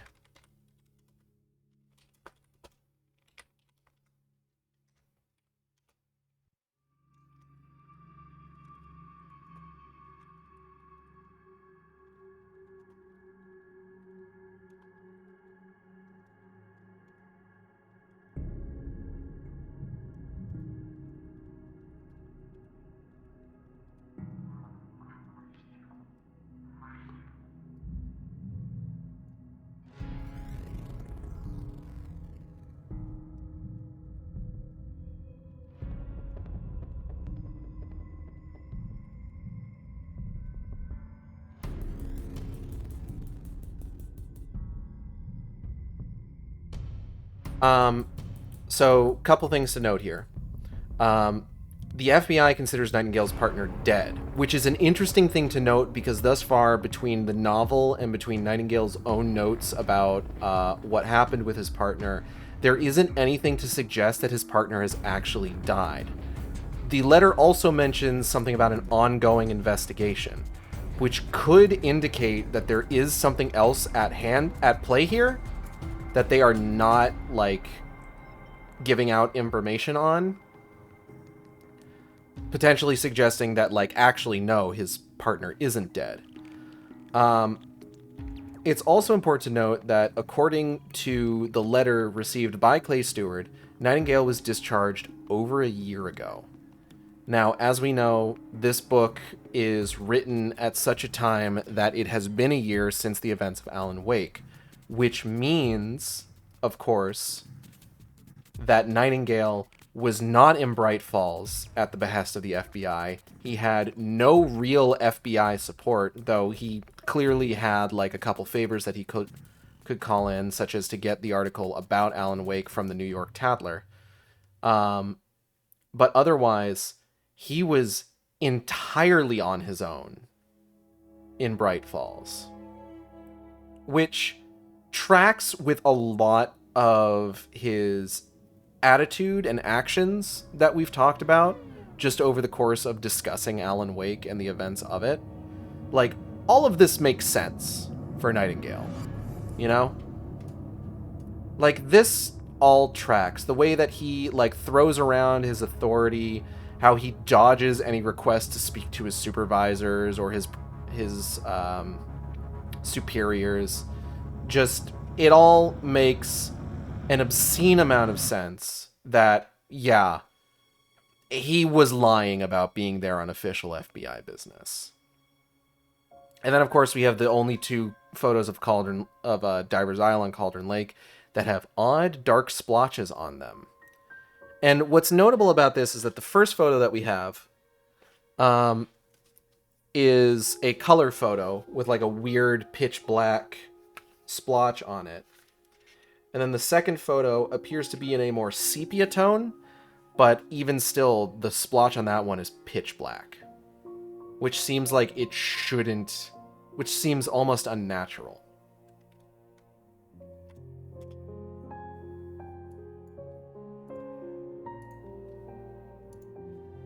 And with that, we reach the afterword. Opposite this page is a sign that says, "Now leaving Bright Falls. We hope you enjoyed your stay."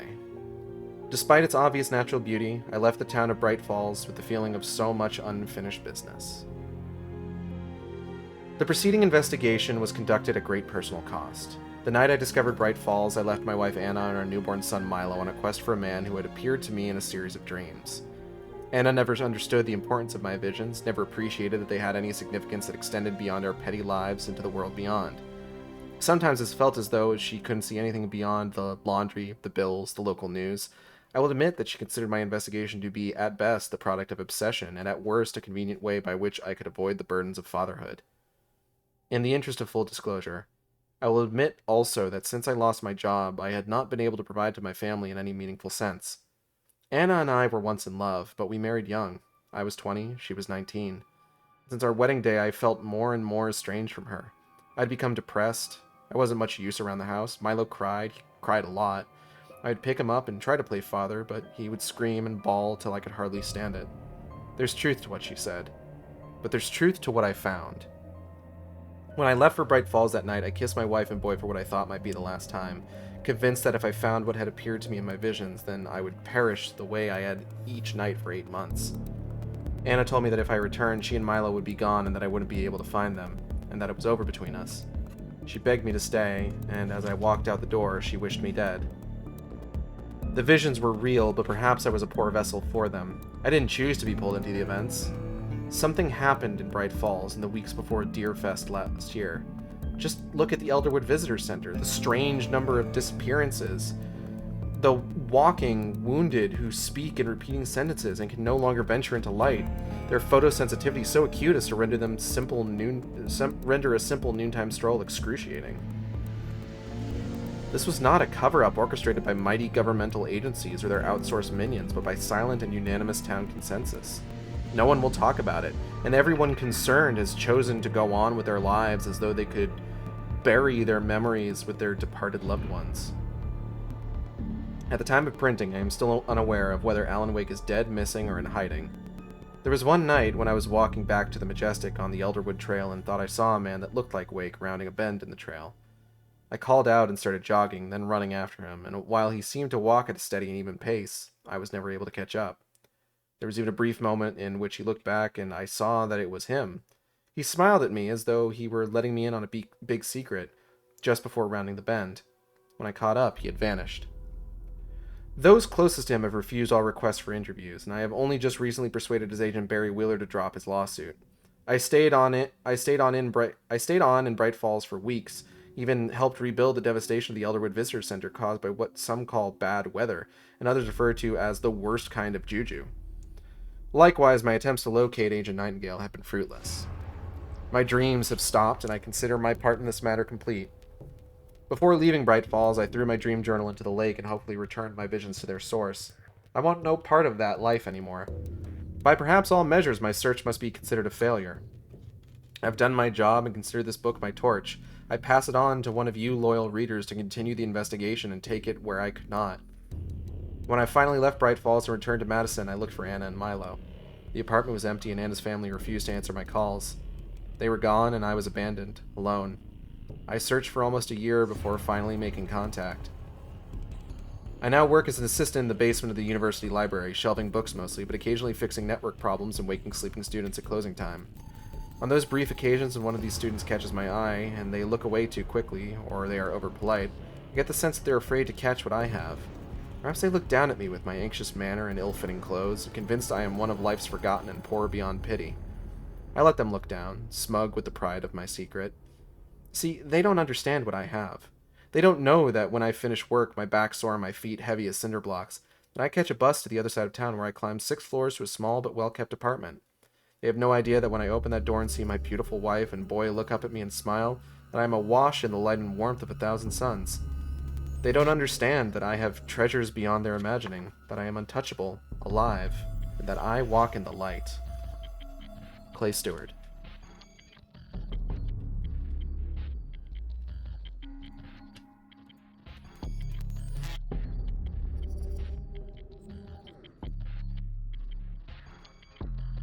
Alright, man. Sure. So, that's basically how we close things out. And thankfully, despite Clay Stewart's journey starting, like, very roughly with these horrid dreams and everything, he does get a happy ending.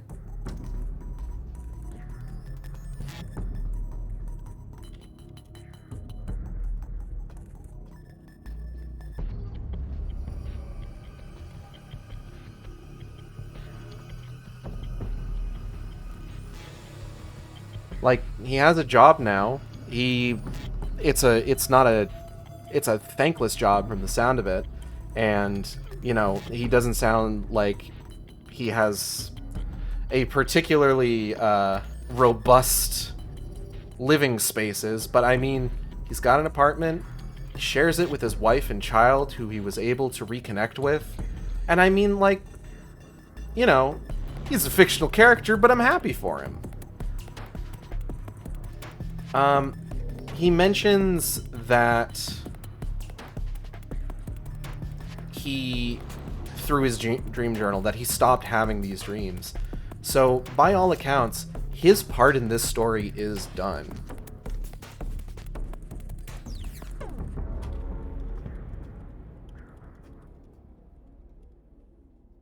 Clay Stewart has served his purpose to the narrative of Alan Wake. And it sounds like there's still weird shit going on in Bright Falls. Some grand storm destroying part of the Elderwood, like, natural forest, or the Elderwood Visitor Center.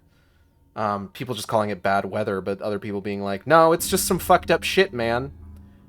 But most notably, it would seem,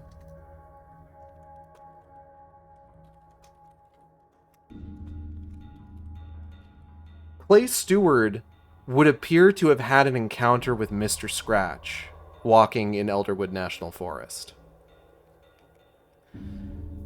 Now, like I said, there's still not a lot of... We still don't really know a whole lot about what Mr. Scratch is actually supposed to be or what his role in this all is.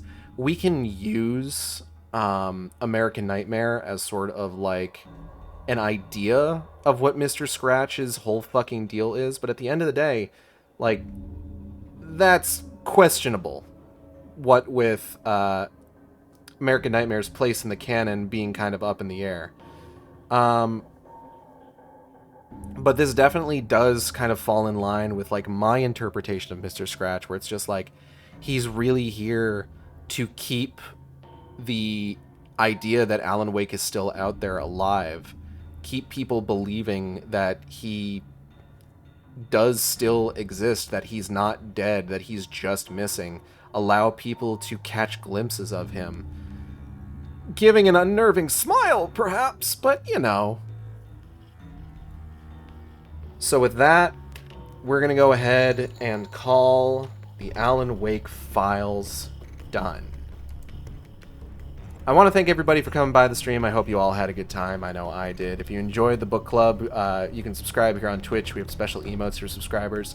You can also follow me on Twitter, Tumblr, and co-host, where I post all the streams that they happen, at AcidXShark. That's AcidXShark.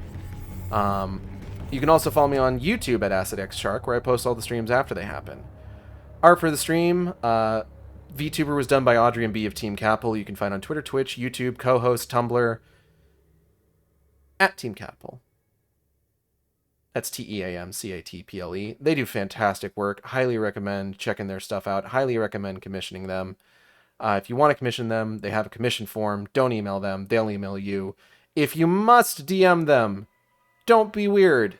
Please don't be weird to my friends. We will make fun of you on stream. And then the chalkboard background was done by my lovely wife, Natalie, who you can follow on Twitter at GhostyNaps. That's GhostieNaps. You can also follow her on Twitch, where she is working on streaming, getting back into streaming, potentially. We're looking into a few things on our end to help her out with that, given that she is still dealing with some medical issues, which, as you can see from the top of the screen, we are taking donations to help with. So anything that you can provide, we would really be appreciative. Upcoming streams. Later tonight, I will be playing more Gollum, maybe finishing it. We only have 3 chapters left, and Lord only knows how long that's going to take. But then we are taking Friday and Saturday off, because starting Sunday evening, I will be conducting my donation drive called the Sharkstream Mid-Aughts Shooter-thon.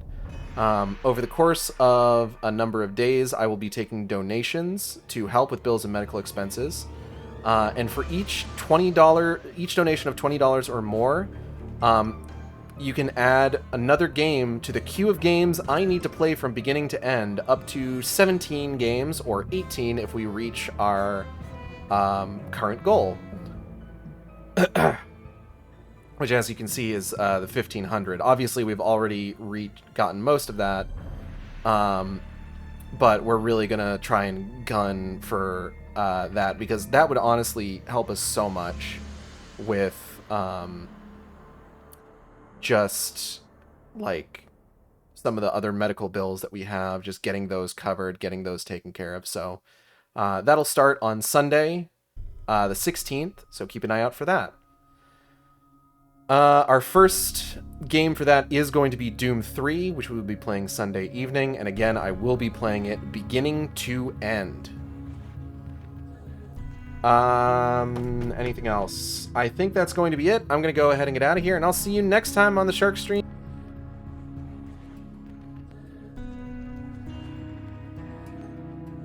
I muted myself while I was saying that.